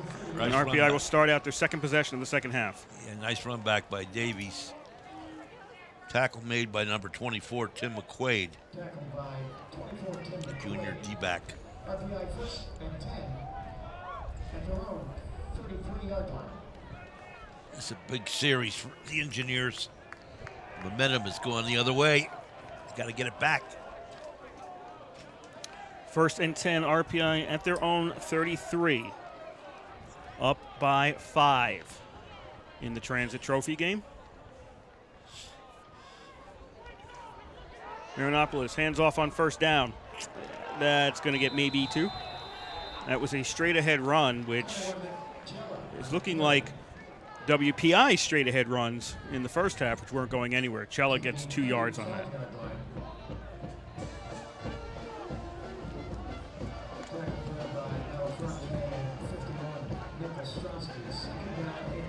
Malafronte was one of 3 guys on that tackle. Second and 8. Marinopoulos looks left, puts the ball up in the air, and it is knocked away. I'm not sure if anybody was trying to grab that. Calabro was the intended receiver. Mahan was on the coverage, and in the end, I think they were both just trying to knock it down.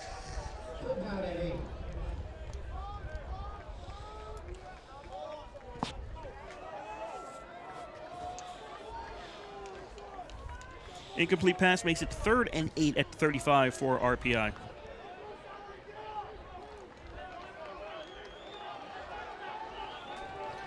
Three receivers right, one left. Marinopoulos out of the shotgun. WPI just crossed the line. This is a free play.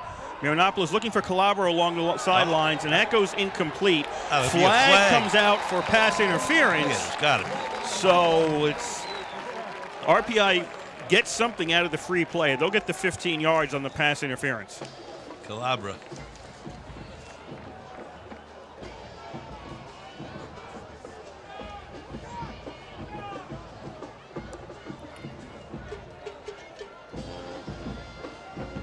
We assume this is against WPI. Now they're talking again.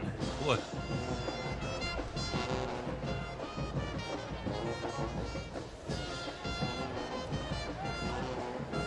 It sure looked it.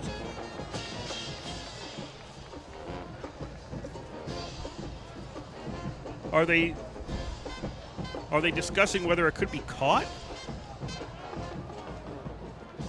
Like you say, we never know until after. We do know that WPI crossed the line of scrimmage prior to the snap. So the worst case scenario for RPI right now is that they repeat 3rd down. It'll be 3rd and 3. Or they're offset, pardon me. They're offset and it'll be 3rd and 8. That's the worst case scenario for RPI. The officials are still talking over what happened on this play. It's taking a long time on second time today. Again, this is Division III, no replays here, so.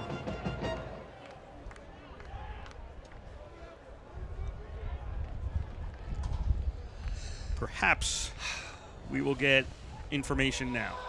There are 3 fouls on the play. 3. Offsides, defense. Pass interference, defense. Sideline interference on the offense. All fouls offset, replay 3rd down. Oh, geez. Okay, so if you didn't catch that, it's offsides against WPI, pass interference against WPI, sideline interference against RPI. So it offsets. And it will be 3rd and 8. You don't see the sideline interference all that often. But that is going to cost RPI. It sure did.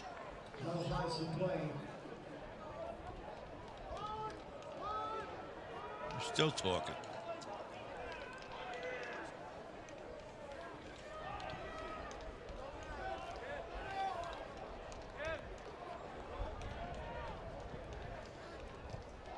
Here they come again. Okay, so the field judge, and we're going to get some more officials talking this one over.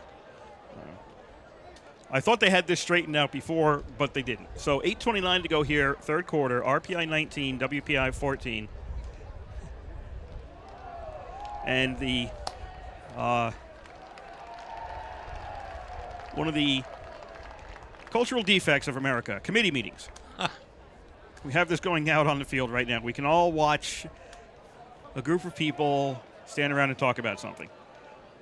Once again, we remind you you're listening to Rensselaer Football on WRPI. To clarify the fouls on the play. 91.5 Offsides defense, that penalty is declined. Pass interference defense, that foul will be enforced 15 yards. Unsportsmanlike sideline interference on the offense, that foul will also be enforced 3rd down. Okay, so wait a minute. Now I have a problem with what they just said.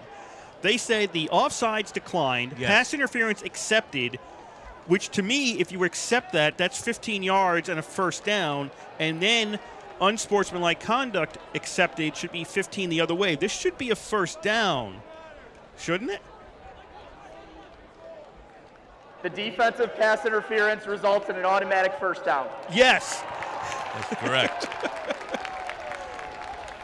Okay, so the ball's really not going to move at this point because 15 yards goes against WPI, then 15 yards against RPI, but it should be a 1st down at the 35-yard line.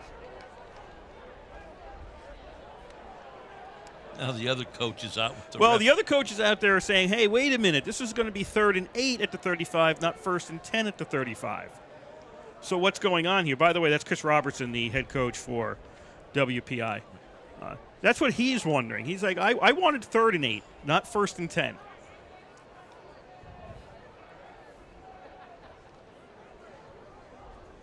So we have another discussion on the field.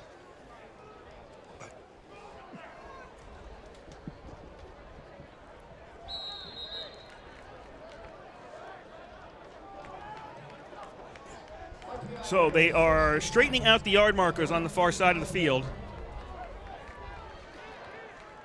because the ball will stay at the 35-yard line. The ball did not move since the last play, which occurred quite some time ago.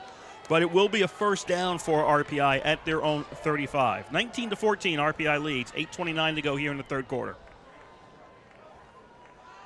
Marinopolis puts the ball up in the air. Calabro has it knocked away. Mahan again. You know what? Mahan is having a great game out there on defense. He is.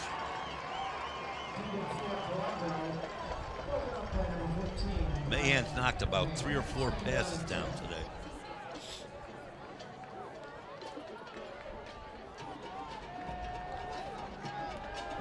Now it's 2nd and 10 at the 35.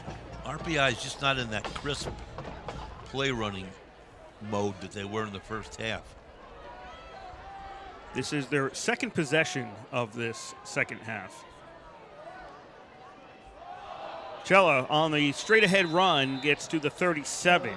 And it'll be 3rd and 8 from the 37 now, instead of what we had before, 3rd and 8 at the 35. Mike McGough on the stop for WPI.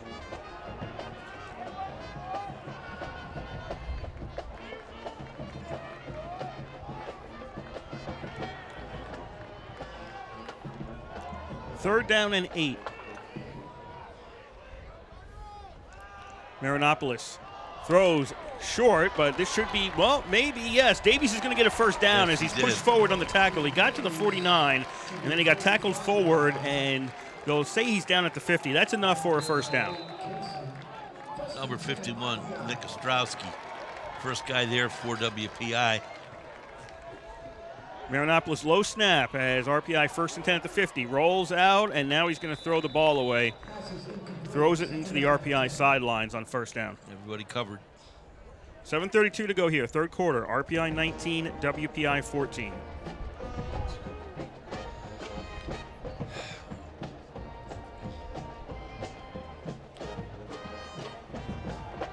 Two different kind of halves, right?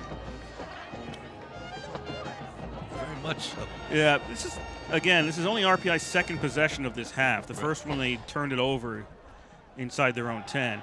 Second down and 10. Marinopolis throw complete to Cella. Cella avoids one man, but then he goes out of bounds. His momentum just took him right out to the WPI sideline after he picks up 5 to the 50.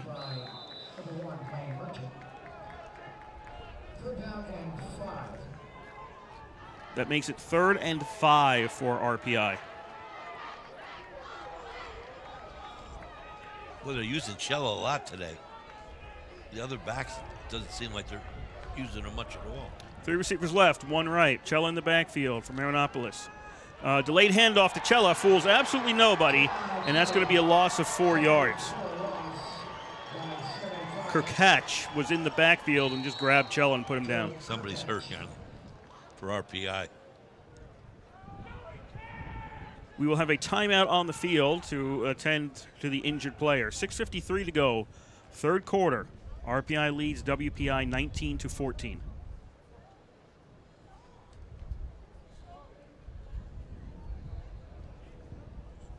Next week, as we told you earlier, RPI will travel to Utica. The game will start at 12 o'clock. Short trip, Utica, not like the Allegheny. Oh, boy.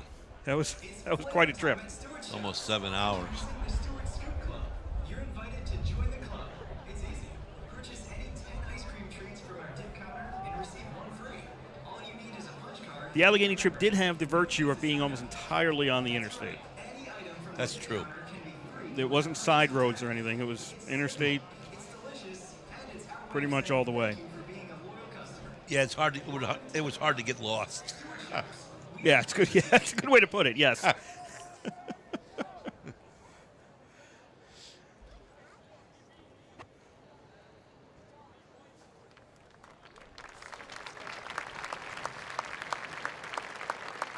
That is Jacob Grant, the injured player being helped off the. That's right, 64? It's either 64 or 54, which is Bobby Boos. I think it's Boos.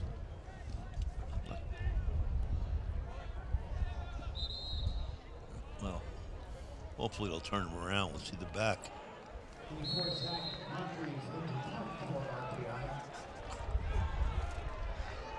RPI out to punt. Zach Moncrief. I think it is 64. It is 64. Yes. Moncrief boots the ball away. This kick taken at the 30-yard line. That was kind of dangerous there. There was a crowd as the ball was grabbed by Pesh. But he got it cleanly at the 30-yard line, and WPI will have their third possession of the second half. 6:34 to go here, third quarter. RPI 19, WPI 14. Okay, a lot of different people in there now in defense, in and out.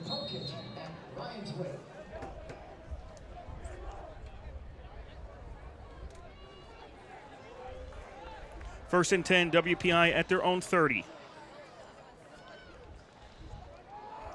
Try that run up the middle. McAllen doesn't get much this time, only one to the 31-yard line. And they read that well.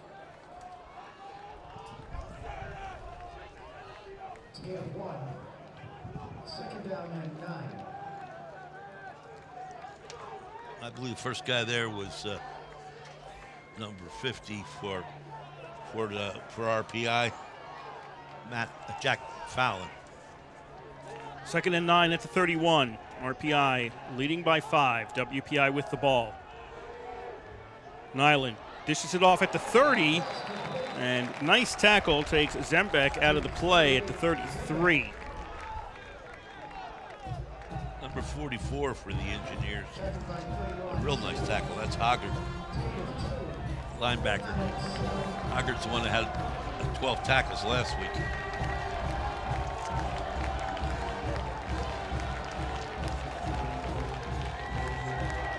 It's a big series for the defense right now. Big down. Third down and 7 at the 33. 3 wideouts to the left, 1 to the right. Nyland looks to throw over the middle, and it's incomplete. McAllen was the one going for it. Nice. He had a defender all over him. Good job at defense. Yeah, once he touched the ball, the defender was all over him, and he couldn't hold on to it, and it goes incomplete, and WPI sends out the punt team.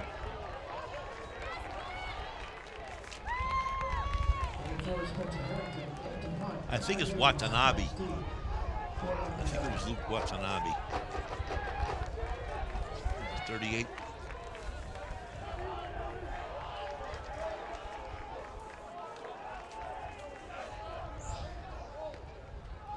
Harrington to punt. High kick. Fair catch signaled by Davies at the 30, and he was almost hit by one of the WPI engineers. Doesn't get hit, and RPI takes over at their own 30-yard line. We have 5:06 to go here in quarter number 3. RPI 19, WPI 14. Okay, the Engineers still huddled around Coach Isernian.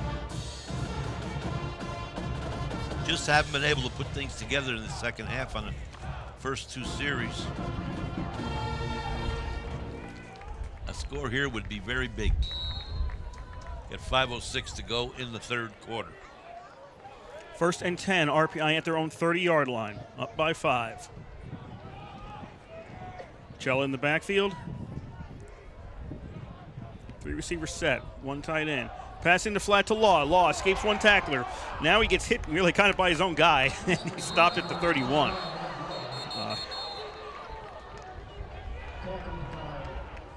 Law was hit on the right side by one of his own linemen. Aaron Whitehouse gets credit for the tackle, the sophomore D-back.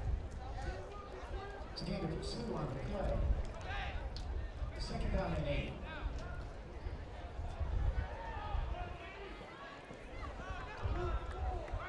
Second down and 8 from the 32. 3 receiver formation, 1 left, 2 right. Tight end on the left side. Chella in the backfield. Marinopoulos throws. That's complete to the 43. Ackerman is out there, and that's a first down. Nice job. Nice route by Ackerman. He was covered pretty well by Mahan, of course, but the throw was very good.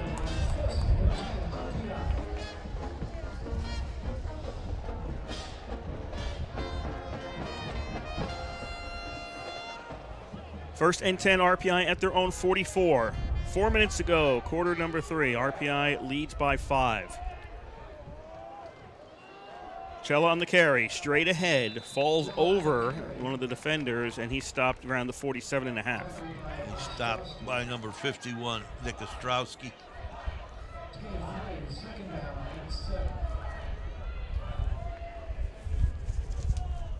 Gain of 3, 2nd and 7 for RPI.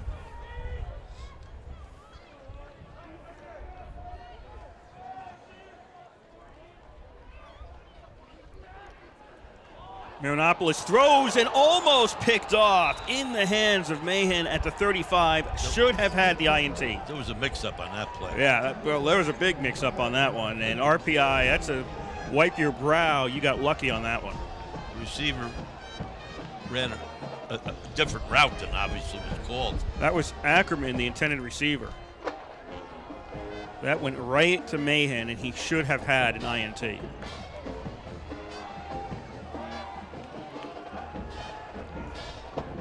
Third and 8, RPI at the 47. And WPI run across again, another free play. Maronopolis puts the ball up in the air. That's an odd-looking pass that goes incomplete. And that looked ugly. It was intended for McDonald. Yep. And he and the defender had to go off their hands, and it goes incomplete. But WPI cross, and RPI will get third down again. It's not the first. Offside. WPI has done that a few number times. 99. 5-yard penalty. Replay, third down.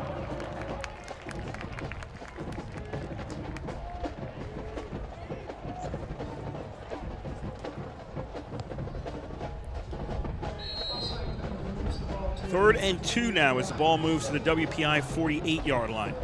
Good time to remind you that you are listening to WRPI Troy with Engineer Football from the East Campus Stadium in Troy, New York. Kurt Stupp, Bob Conway on the call for you today. 3:20 to go, third quarter. RPI 19, WPI 14. RPI third and 3. No, really third and 2. Scoreboard's wrong. At the WPI 48. Maronopolis hands off to Cella. Cella will get the first down as he just gets to the 45-yard line. Nice job by the offensive line. Nice quick opener. RPI's going to run a play quickly. Cello lines up as a wideout. 5 wideouts for Maronopolis. He throws over the middle. It's incomplete. And that was off the hands of Todd, and that should have been a completion. Yes, it should. Bryce Todd was a little behind him, but not much.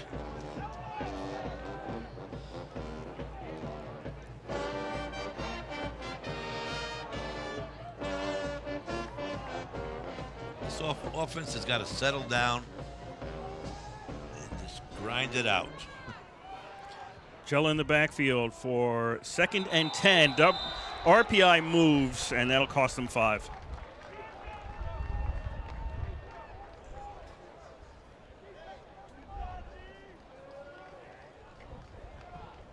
False start. Offense, number 73. 5-yard penalty, second down.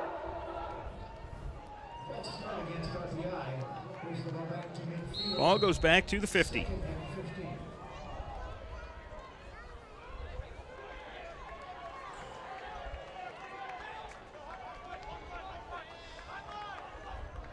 Second and 15 now for RPI. Maronopolis looks left. He's got Ackerman. Ackerman is incomplete. Oh, he had it. Incomplete. He had it in his hands, but he couldn't get control of it. Yeah, he had. I thought he had it, dropped it, but it's a good throw. Engineers once again, tough down situation. 3rd and 15 at the 30. Oh, pardon me, the 50. 3rd and 15 at the 50.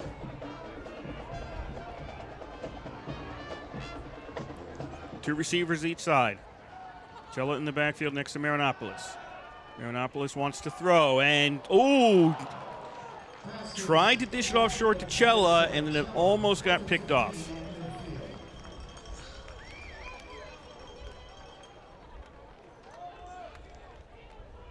Malafronte was the one who had it just at his feet and couldn't get the INT. So 4th down and 15 at the 50-yard line, and RPI is sending out the punt team.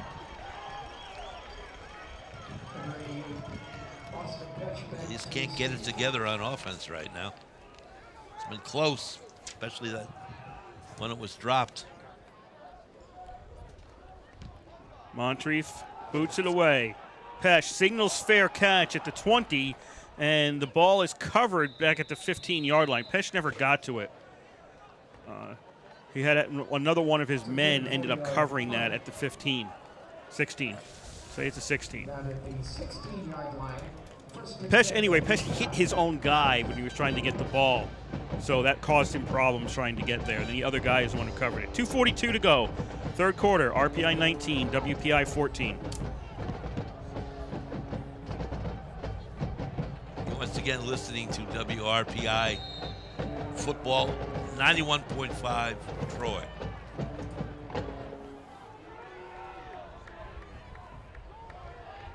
First and 10 at the 16-yard line for WPI.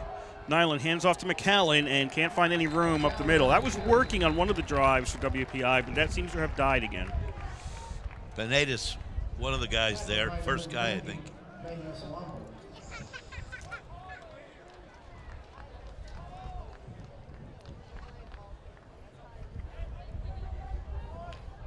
Benatis is a junior from Illinois. Two receivers each side. McAllen in the backfield for Nyland. 2nd down and 10. Pass. That is complete to about the 24-yard line. No advancement there by Rossi. He's covered very well by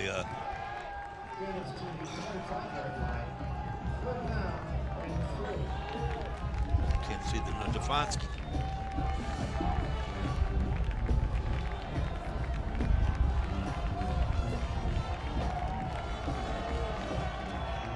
Third down and 3 for WPI as the ball's at the 25.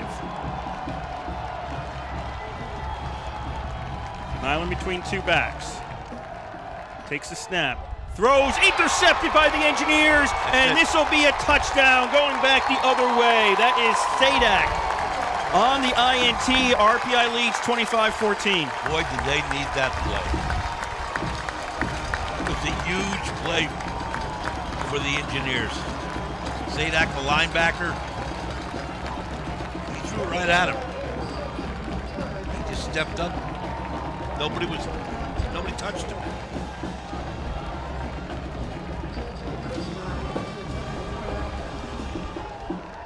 He keeps switching that D-back. It was Egan there.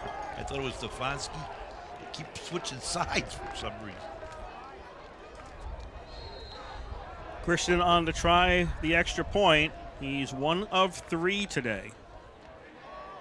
And that's a fake. That's a fake. Davies is going to run with it. Davies gets stopped at the 2-yard line. And that's as far as he's going to make it.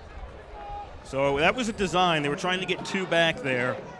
So the rush fails, and it remains RPI 25, WPI 14. That's not a bad thing to do. I thought it was all right. That was a big play. Now, this defense has got to come out and shut this pass down, as they did that time.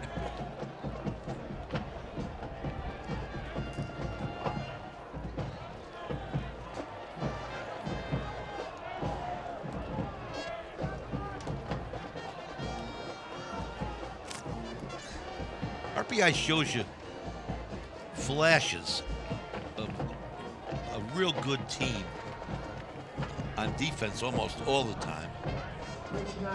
And on offense, it's got a ways to go.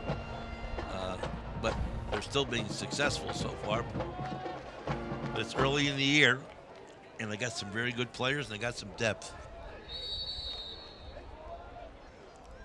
But those two situations in the first half where we didn't score, where there was a possibility of scoring, you got to take advantage of those things. Ball falls off the tee, so we'll have a delay.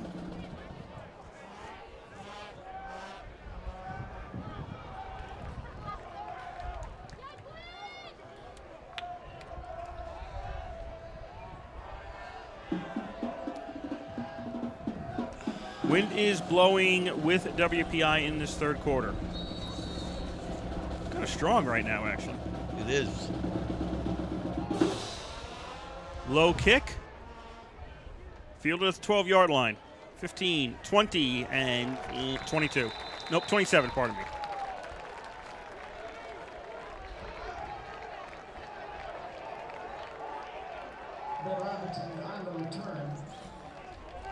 That was Robinson on the return to the 27-yard line. 1:20 to go.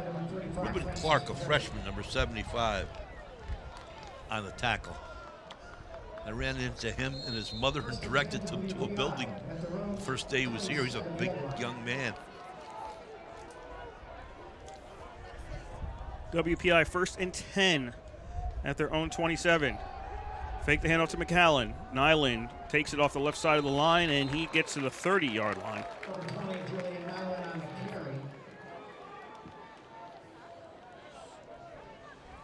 It's an 11-point game right now. Tackled by Hogarth and number 76, Cherry Nash. RPI has never trailed today. Cherry Nash, the primary guy on the tackle, I believe, for the Engineers.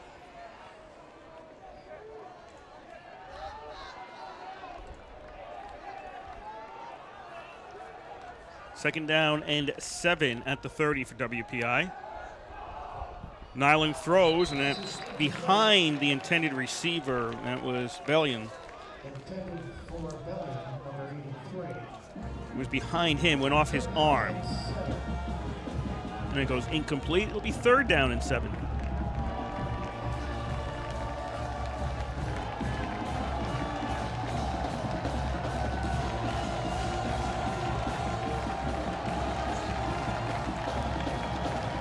Three receiver set. Now they're going to take a man in motion out of the backfield, so there'll only be two back, or probably one back now.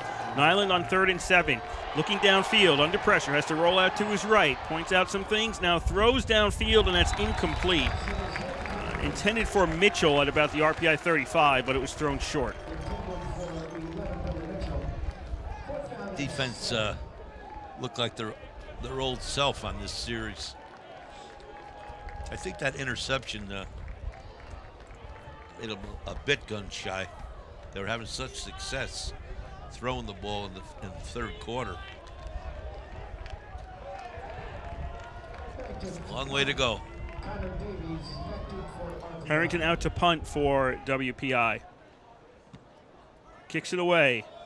Davies takes it at his own 28. He'll run this one. 30, 35, gets hit and stopped at the 35. 14 seconds left, third quarter. RPI 25, WPI 14.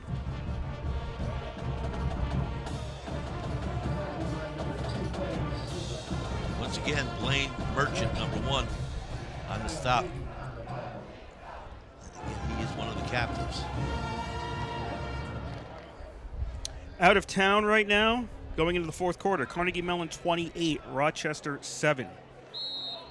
Hobart, after getting crushed by Brockport last week, is leading Morrisville State 28-0 after one quarter. St. Lawrence has a 20-7 lead on Norwich in the second quarter. RPI 1st and 10 at their own 34 as RPI leads by 11 here. And Marinopolis will be sacked back at the 29-yard line. All right, offensive line's got to do a better job. They were all over Marinopolis, and there was 3 or 4 red shirts. That is the end of the third quarter. That didn't stop the guy that got him. Third quarter ends here in Troy. RPI 25, WPI 14. Once again, we remind you that you're listening to Rensselaer Football on WRPI 91.5 Troy. Also that the Engineers will be on the road next week at Utica College, not too far of a drive. 12 o'clock start. And if you haven't been up here, and you're in the Capital District, come up and see some good Division III college football in a beautiful facility. It's as nice as any Division III facility probably in the country. Speaking of nice Division III facilities, Union's at Coast Guard today. And they have a 14-0 lead in the second quarter against the Cadets. That was one of my favorite. Both of us. Yes, we always loved that. Yeah, Coast Guard's a nice place to see a football game. And the final out-of-town score we have right now, Brockport has a 10-0 lead on Ithaca late in the second. Ithaca must be good, too. What did Brockport end up scoring last week? I know they had 54 points at one time. Yeah, I don't remember the final score, but it was a lot against Hobart. I just couldn't believe it. Hobart's never been beaten like that. 2nd and 16 after the sack as we start out quarter number 4. RPI left to right. WPI right to left across your radio dial. RPI with possession. RPI throws over the middle. That is complete to the 34, and that'll be all. Number 34 for the Engineers. Dylan Burnett.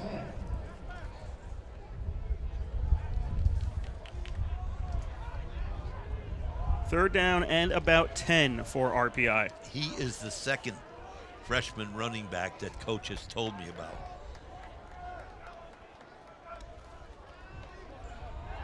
Marinopoulos throws. He's got a man at the 35 and out to about the 40, but that'll be all. That is Eder on the reception for RPI, but nothing else after that. And RPI is probably sending out the punt team. Yeah, coach was very high on those two freshman running backs.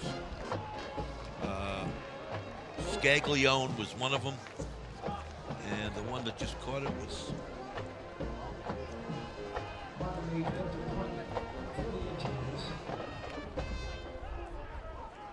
Moncrief to punt. Let's see.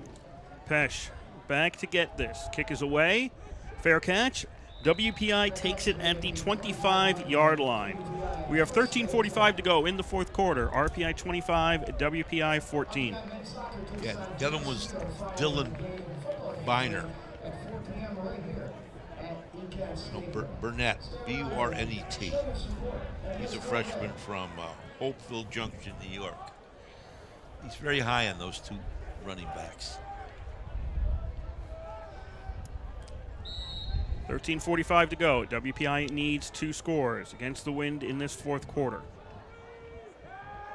Nyland in the flat, looking for McAllen, overthrows him. That's incomplete.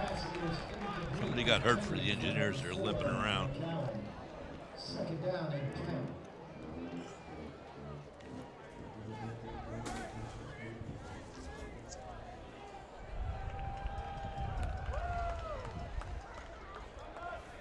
Second and 10, WPI at their own 25.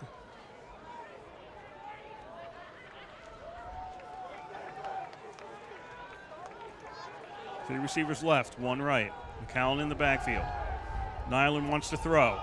Dishes it off short to the 30-yard line, and that's all. That's a 5-yard gain for WPI. That was Rossi on the reception for WPI. 44, Hoggart. First guy there for the Engineer, for RPI. Excuse me. I did it once.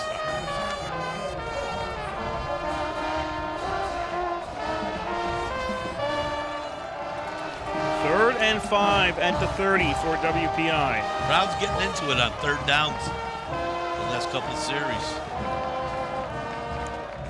McAllen shifts to the right. They're in tight on this formation, and false start against WPI. They are not doing themselves any favors here. Snap infraction. Offense number Engineers 56. using a lot of underclassmen. 5-yard penalty, third down. Coach must have confidence in him because it's still a close game.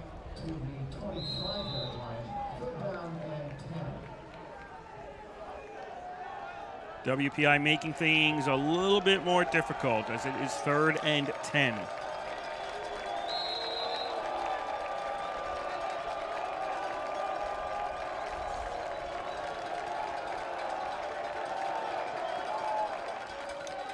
Fake the handoff. Nyland Short to McCallum behind the line of scrimmage, trying to make a move. Now he's going to go way back towards the 15-yard line, go to the other side of the field, breaks through a bunch of tacklers, stays on his feet. McCallum reaches out, and did he get a first down? I think he did. Where are they going to spot this? I think, that is close. That is as close as you can get. They are going to say the nose of the ball maybe hit the 35, and they're not going to measure. It's a first down. That was all McCallum. To tell you the truth, he earned that first down. Yeah, he earned that. McCallum, that was a lot of work on that run or that pass completion trying to get a first down, so he earned it.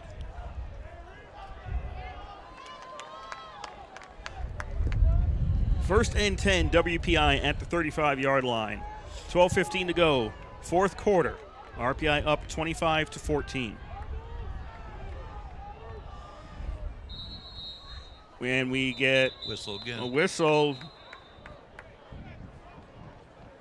Delay of game against WPI.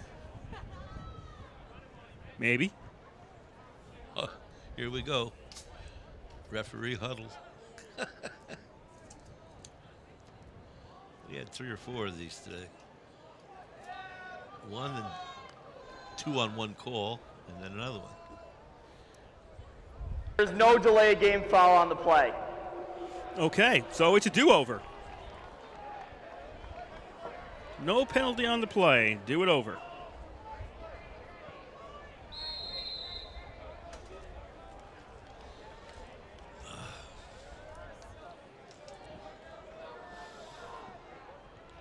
Three receivers left, one right for WPI as they trail by 11 with under 12 to go in the fourth quarter. Nyland on a design quarterback keeper, breaks away from the pack. He's on the far side to the 50, to the 40. Nyland to the 30, to the 20. One man to beat, and he's out of bounds. That one man pushes him out of bounds at the 14-yard line. Those one-play things. First half, just before the half, there was one, and then this one. But I'm sorry, Zadi was the last person back there that forced Nyland out of bounds. We'll say he stepped out at the 13-yard line. 11 and a half to go here, fourth quarter. RPI up by 11. WPI first and 10 at the RPI 13. 4 wideouts. Nyland fakes the handoff, keeps it himself. This time he's going to lose yards back to the 16. And they read that completely. Fallon was the key man on that play. Yes, he was.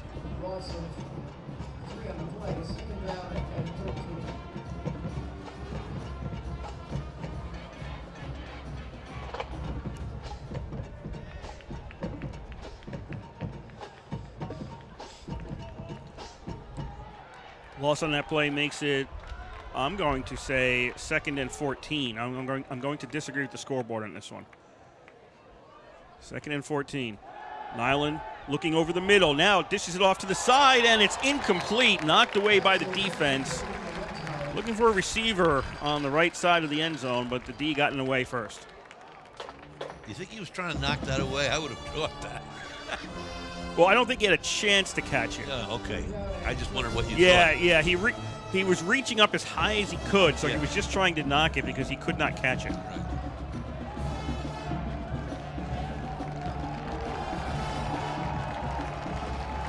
Third and 13.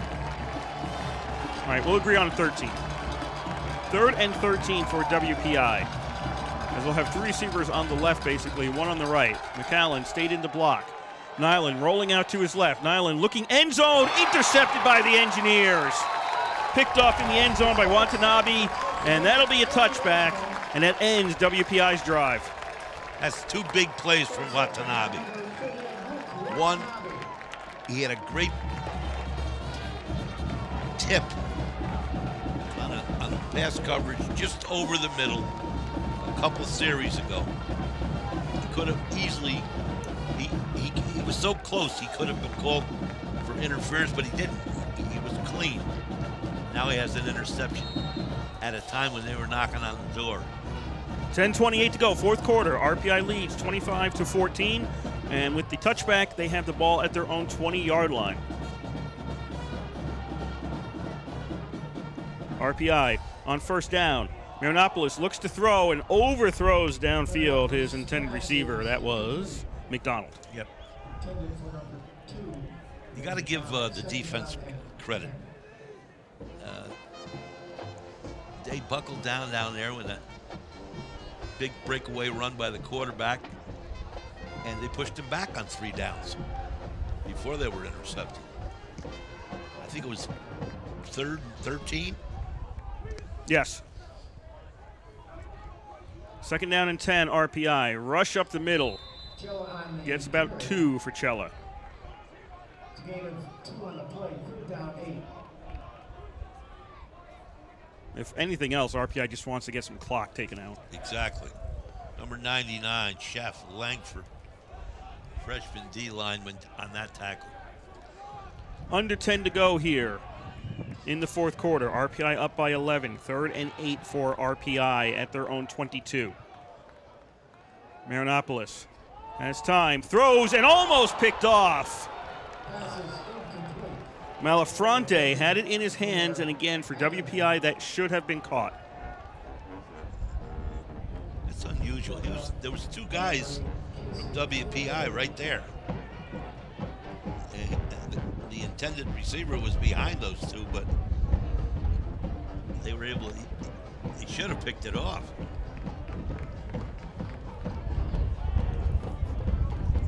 On 4th down, RPI sends out Moncrief to punt. Pesh is at his own 38. Must be Whitehouse back there. Ball's going to bounce, take an RPI bounce, and covered by RPI at the 33. So Pesh didn't want to get anywhere near that. 9:39 to go in the 4th quarter. RPI 25, WPI 14 in the 2018 edition of the Transit Trophy game.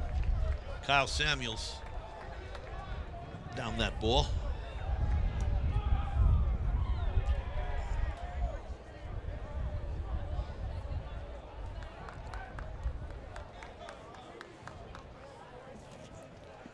For WPI, they need to do something soon. 1st and 10 for WPI at their own 33. Nyland takes a low snap, gives to McAllen. McAllen tries to dance his way through, and he'll be stopped at the 35.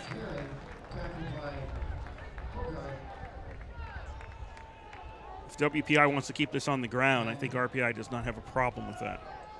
Number 96, Benitez. It's a gain of 2, 2nd down and 8.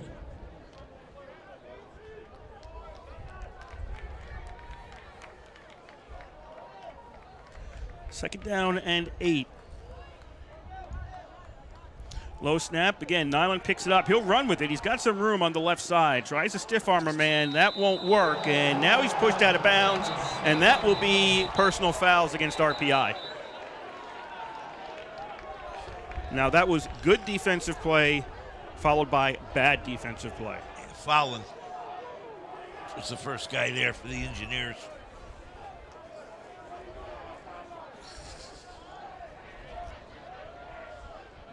So Nyland got pushed out of bounds. Then he Personal was foul. much too Late far hit. out of bounds. Defense, He got number pushed 50. down. 15 yards from the end of the run, automatic first down. Yeah.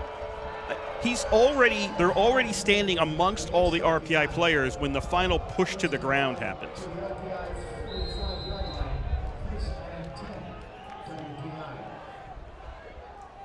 15 yards on that one, goes to the RPI 45-yard line.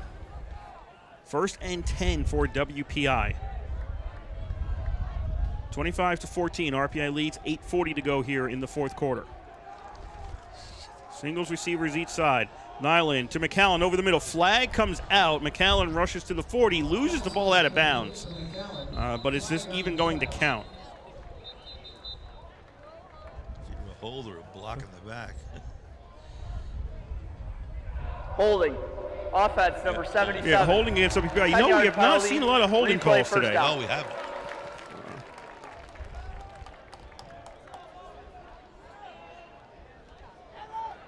RPI's biggest fault penalty was moving too quickly. The offense. 1st and 20. This will make it 1st and 20 as WPI is back to their own 45.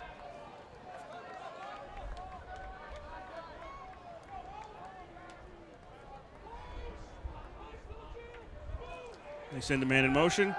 Nyland pump fakes left. Now puts the ball up left, and that is caught at the 25-yard line, pushed to the 22, and that'll be a first down to Rossi.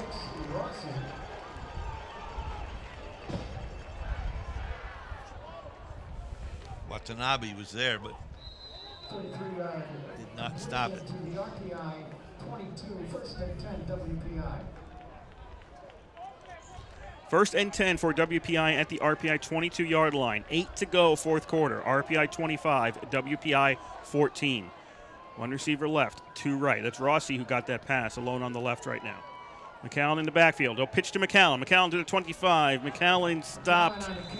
Maybe a small gain. He's forced out of bounds right around the 22-21. Watanabe. One and Jack Hoggard. 2 guys for the Engineers on the stop.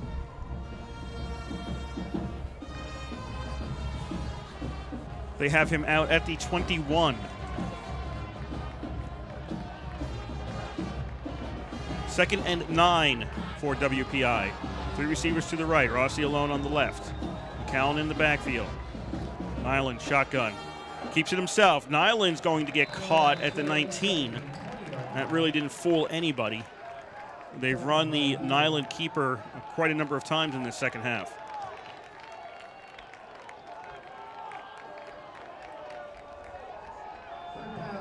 Stefanski was on that one.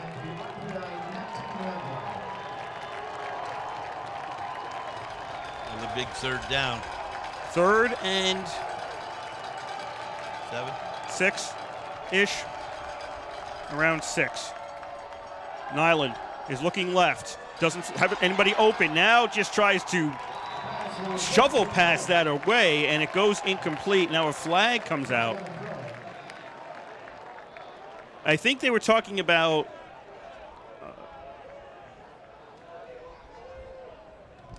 I think they're going to pick this one up. I think they were going to talk intentional grounding. There is no foul for intentional grounding. Number 25 was in the area. Yeah, the referee missed that. That Wynn was a receiver right around the area where Nyland was trying to shovel the ball off to, so he missed that. So there's no foul for intentional grounding. Yeah, number 25 was there. Yeah. So 4th down, WPI needs 2 scores. They are going to try a field goal now. Harrington from the left hash. This is a 36-yard attempt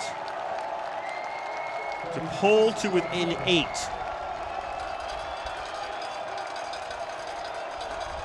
Snap, spots down, the kick is up. The kick is no good, missed it to the right. Missed field goal for WPI. The score remains RPI 25, WPI 14. Just seems every once in a while, RPI, it hasn't been many of them. I think I can remember 3. 1 in the first half and 2 in the second half. Big play. The second half was quarterback running all the way down to the red zone. And the other one was a long pass caught not too long ago.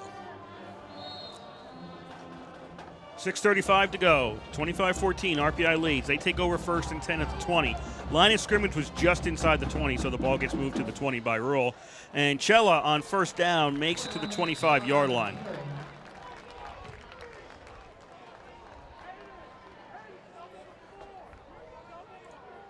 If you are RPI now, you are looking to basically get the ball on the ground as much as possible, pick up some 1st downs, and run the clock down. Both teams have all their timeouts remaining.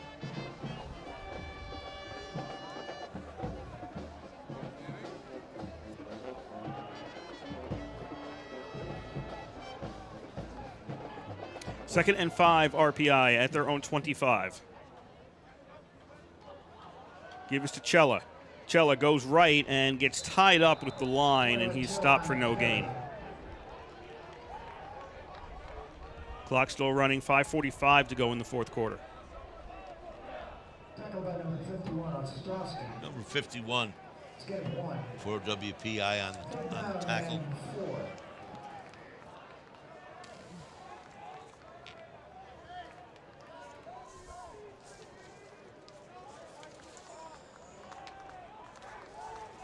Ostrowski's had, 51 is Ostrowski. He's had a number of tackles today. A little bit of a gain on that. 3rd down and maybe 4.5 for RPI. Marinopoulos throws. Davies has it complete. He's got the 30, and he's got a 1st down at the 35-yard line. Nice play by Davies. Hung on, got hammered, twisted out of it a little bit, gained a little more. That keeps the clock moving. 5 to go in the 4th quarter. RPI up by 11. That's what they need to do, keep that clock going.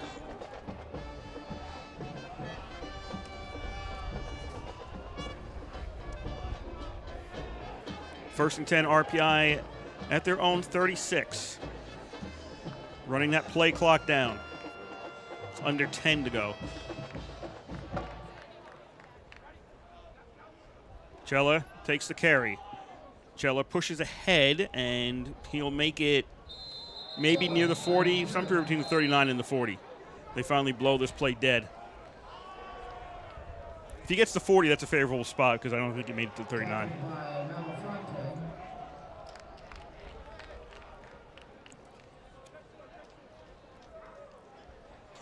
Clock still running. Coming up on 4 minutes to go in the 4th quarter.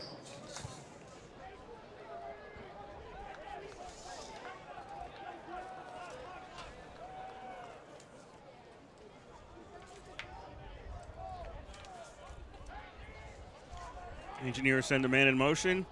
You give this to Cella. Cella goes off the right side of the line. 40, Cella, 45. Cella, that's another 1st down. Flag comes out, though, as Cella gets near the 50. A couple of flags come out. One of the WPI players ended up on the RPI sideline. That was Sam Casey. So there may be 2 penalties here. I think there may be a penalty against the offense, and there may be a penalty for unsportsmanlike or something like that. He was way into the bench. Yes.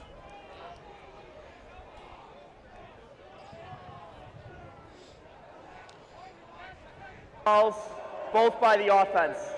Holding, offense. That penalty is declined. Personal foul, unnecessary roughness, offense number 40. 15-yard penalty, 2nd down. RPI gets flagged for unnecessary roughness on offense. Duda, Ryan Duda. 15-yard penalty for unnecessary roughness against. That goes into the category of stupid penalties. We'll move the ball back to the RPI 25-yard line. Especially at this time in the game. Yeah. Your goal right now, you're on offense, is to chew up some clock and just get some 1st downs and walk away with a victory. And it just made that more difficult on yourself. And it's going to be 2nd and 21 from the 25-yard line.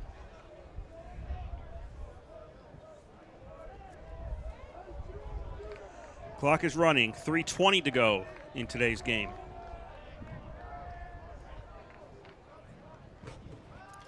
Cella with the carry straight ahead. Cella is stopped around the 27. As the clock continues to run. WPI needs. Nope. And now WPI is going to call a timeout. Should have saved some seconds and done that sooner. 3:04 to go in the 4th quarter. RPI up by 11. First timeout for WPI. Timeout, WPI. That is their 1st of the half.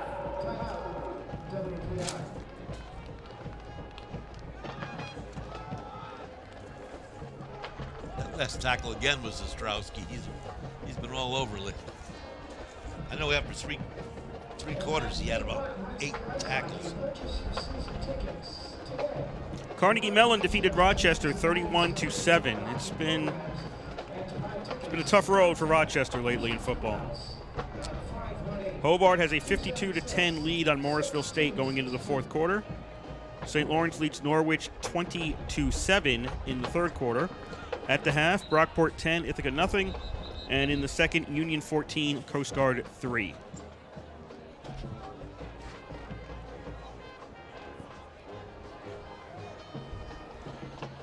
Dragging this game is now. Third down and 18 for RPI as the ball is on the 27 on their own side of the field.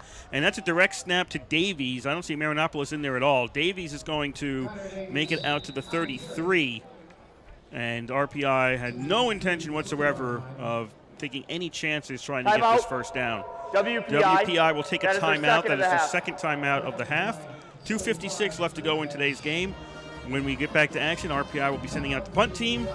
And WPI will have, 2 minutes and maybe 50 seconds or so after that play's done to try to get 2 scores to tie this one up or take a lead. And they should have Whitehouse back there. And Ben Robinson, probably. I think it's Pesh. That's the third one. Is that who's out there now? That's usually who's been returning punts, is Pesh.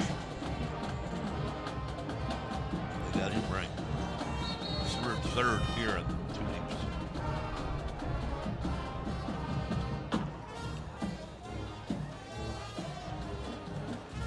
Timeout is over with.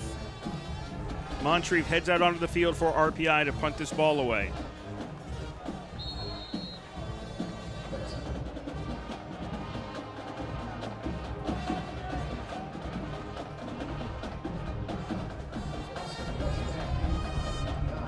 Gets a snap. Kicks it away. Good kick. Shakes at the 25-yard line to the 30. Gets hit a couple of times. Stopped at the 31 and a half. They'll put him at the 31. 2:46 to go in the fourth quarter. WPI with the ball, trailing by 11.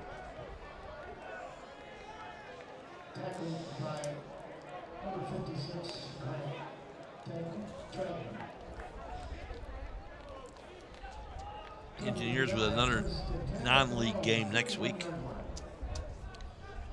Be 3 in a row. Allegheny, WPI, and Utica. First and 10, WPI at their own 31. 4 wide out formation. Nyland throws over the middle, caught, and that's not going to get them any yards as Rossi got it right at the line of scrimmage and then got pushed back. No chance to advance there.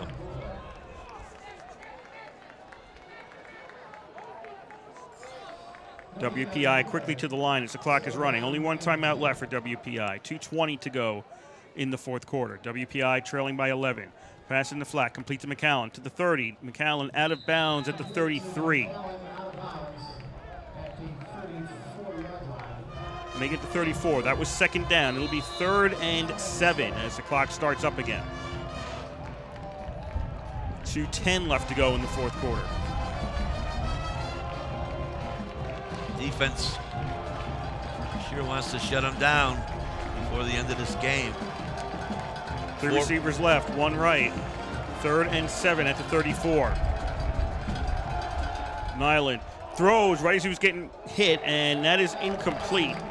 Looking for Rossi along the sidelines. That's a 4th down and 7 now for WPI. 1:49 left to go. He got hammered. Nyland.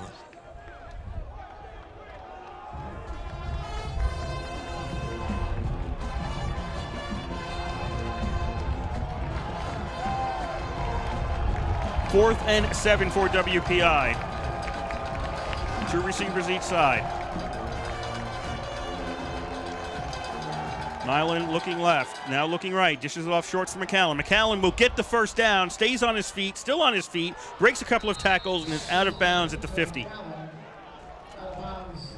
That's poor tackling. That was not good. McAllen shouldn't have not gained that much ground. 2 guys had him, they got rid of, shook them both off. Out of bounds at the 49. 1st and 10 for RPI. Or pardon me, WPI. RPI leading 25-14. 1:41 to go in the game. Nyland steps up. Now he'll step back. Wants to pass. Gets it over to the near side, and that'll be a short gain. Fire is Say stopped. that. I'm sorry. Stopped at the 44. Sadak on the tackle. 1:25 to go. 2nd down and 5 for WPI. WPI moves early, and that'll cost them 5.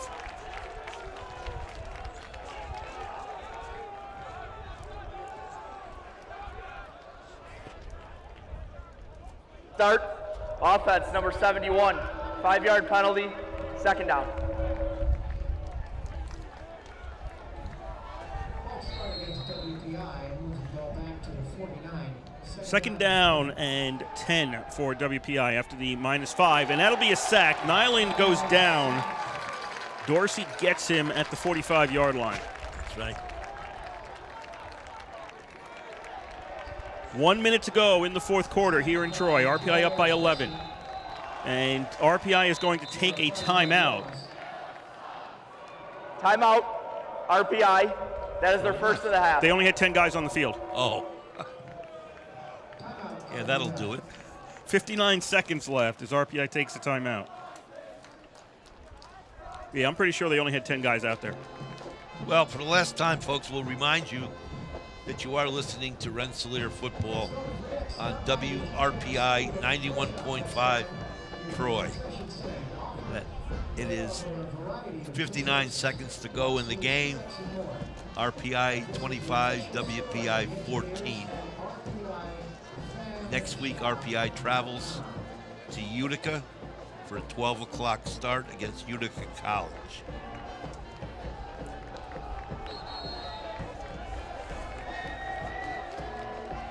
Third and 16 as the ball is at the 50-yard line. 4 wide receiver formation. McCown in the backfield.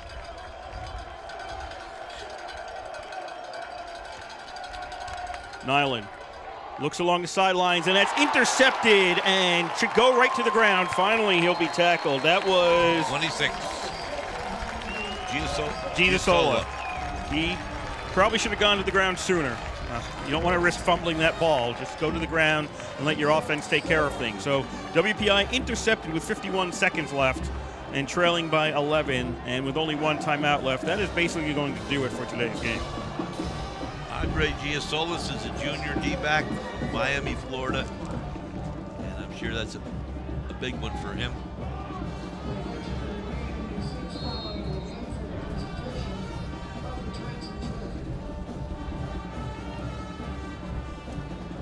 Offense back out on the field. They look like they're just going to take a knee a couple times. They are in the victory formation. WPI could stop the clock once. It does not appear they will do that. RPI will have to snap the ball a 2nd time. Clock hits 40, and at this point, anytime they want to, they can go take another knee.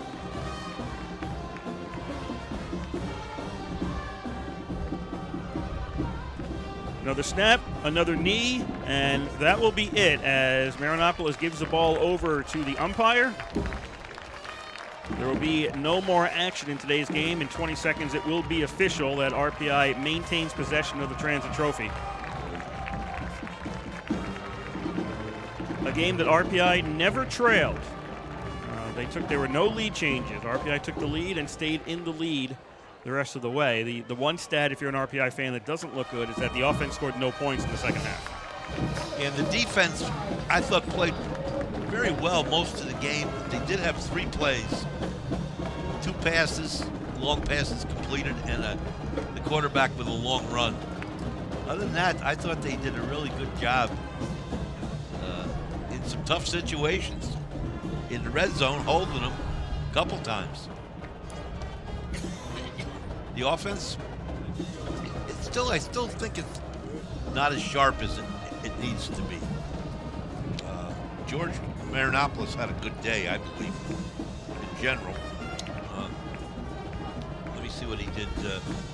Yeah, he's 19 for 36 after 3 quarters. I don't have the stats yet for the end of the game.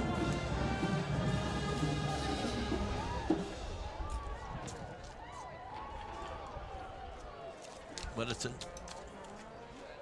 long series for both teams. Second longest in RPI history next to Union. I think we said 111 games with WPI and 115 with Union. That's the Transit Trophy and the Dutchman's shoes. Marinopolis is 22 of 41. Is that the finals? Yeah, 22 of 41. He had 3 TDs as of 3. Well, that's still the same because the offense didn't score in the second half. Right.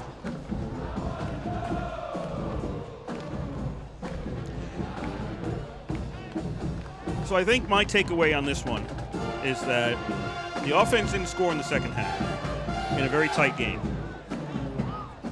And really it was the defense with a pick 6 that expanded it again to a 2-score game and made things more difficult for WPI. If you don't get that pick 6, this game may turn out differently. Watanabe's pick. Yeah.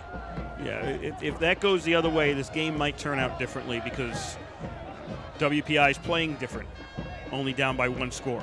And in fact, if they get a touchdown and an extra point, they would have taken the lead. Actually, just a touchdown would have given them the lead. They would have been 20-19 at that point.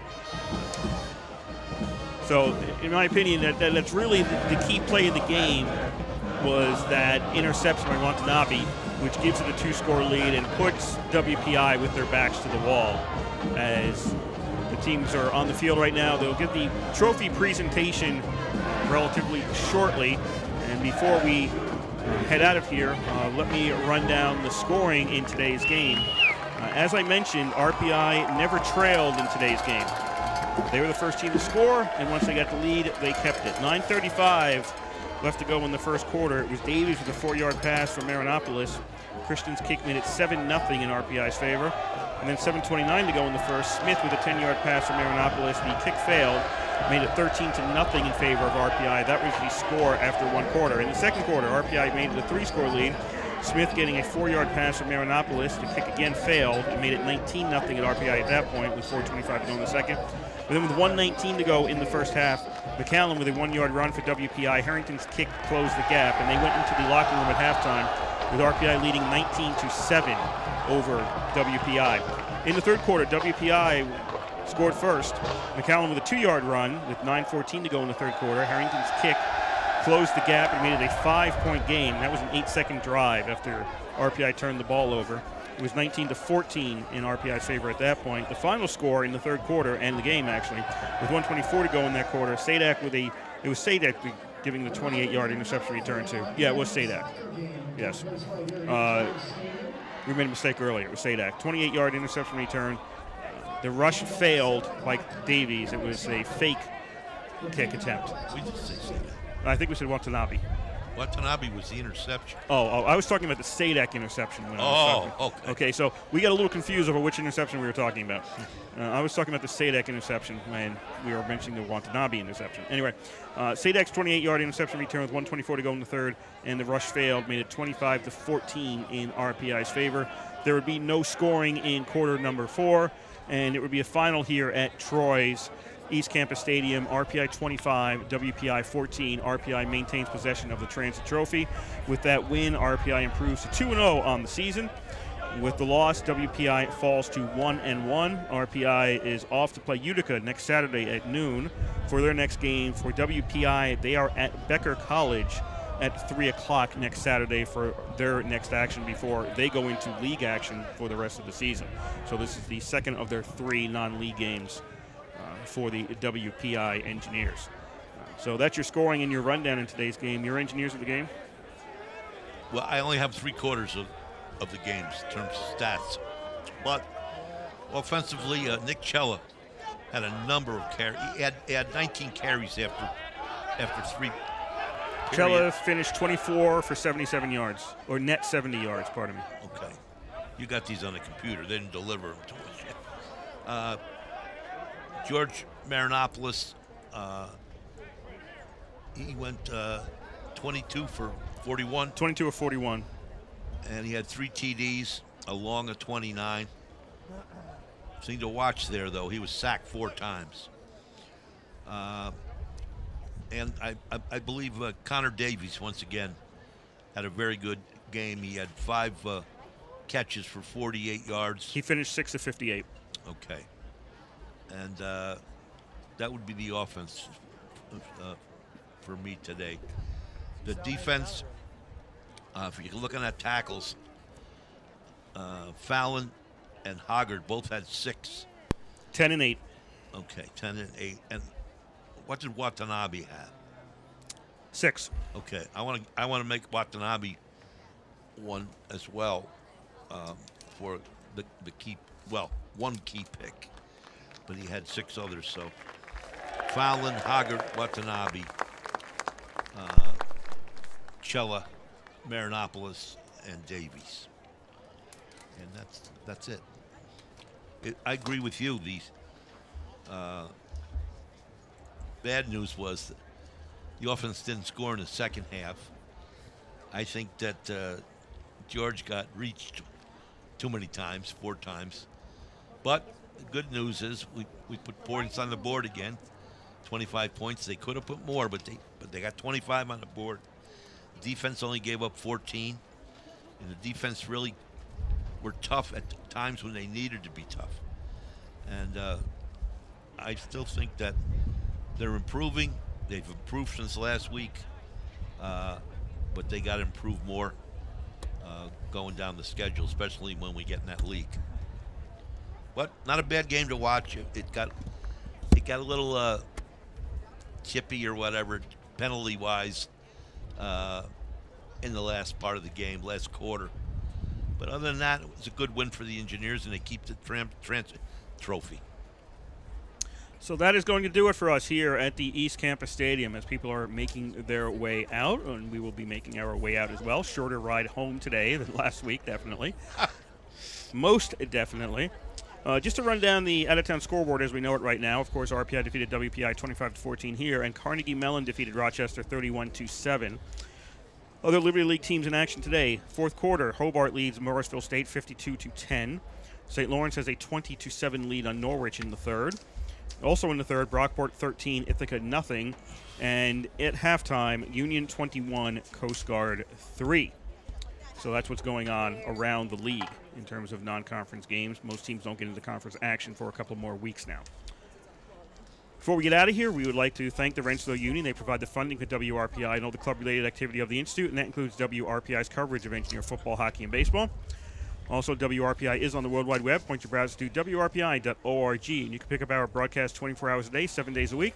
As long as we're sending something out over the ether of the air, we'll provide it for you on that feed. That is WRPI.org. I'd like to thank Daniel back at the station, program director for WRPI. We had issues getting this one on the air earlier today, but we managed to get the connection and get everything out to you, so I hope it all sounded very well. Our next sports broadcast is next Saturday. RPI is at Utica. That is a noon start for another non-league contest. So RPI at Utica, noon next Saturday for our next sports broadcast. To my right was Bob Conway. My name is Kurt Stott. We would like to thank you for listening to today's game from the East Campus Stadium. The final score here in the 2018 version of the Transit Trophy game, it was RPI 25 and WPI 14. And you've been listening to live coverage of Engineer football on 91.5 FM, WRPI, Troy.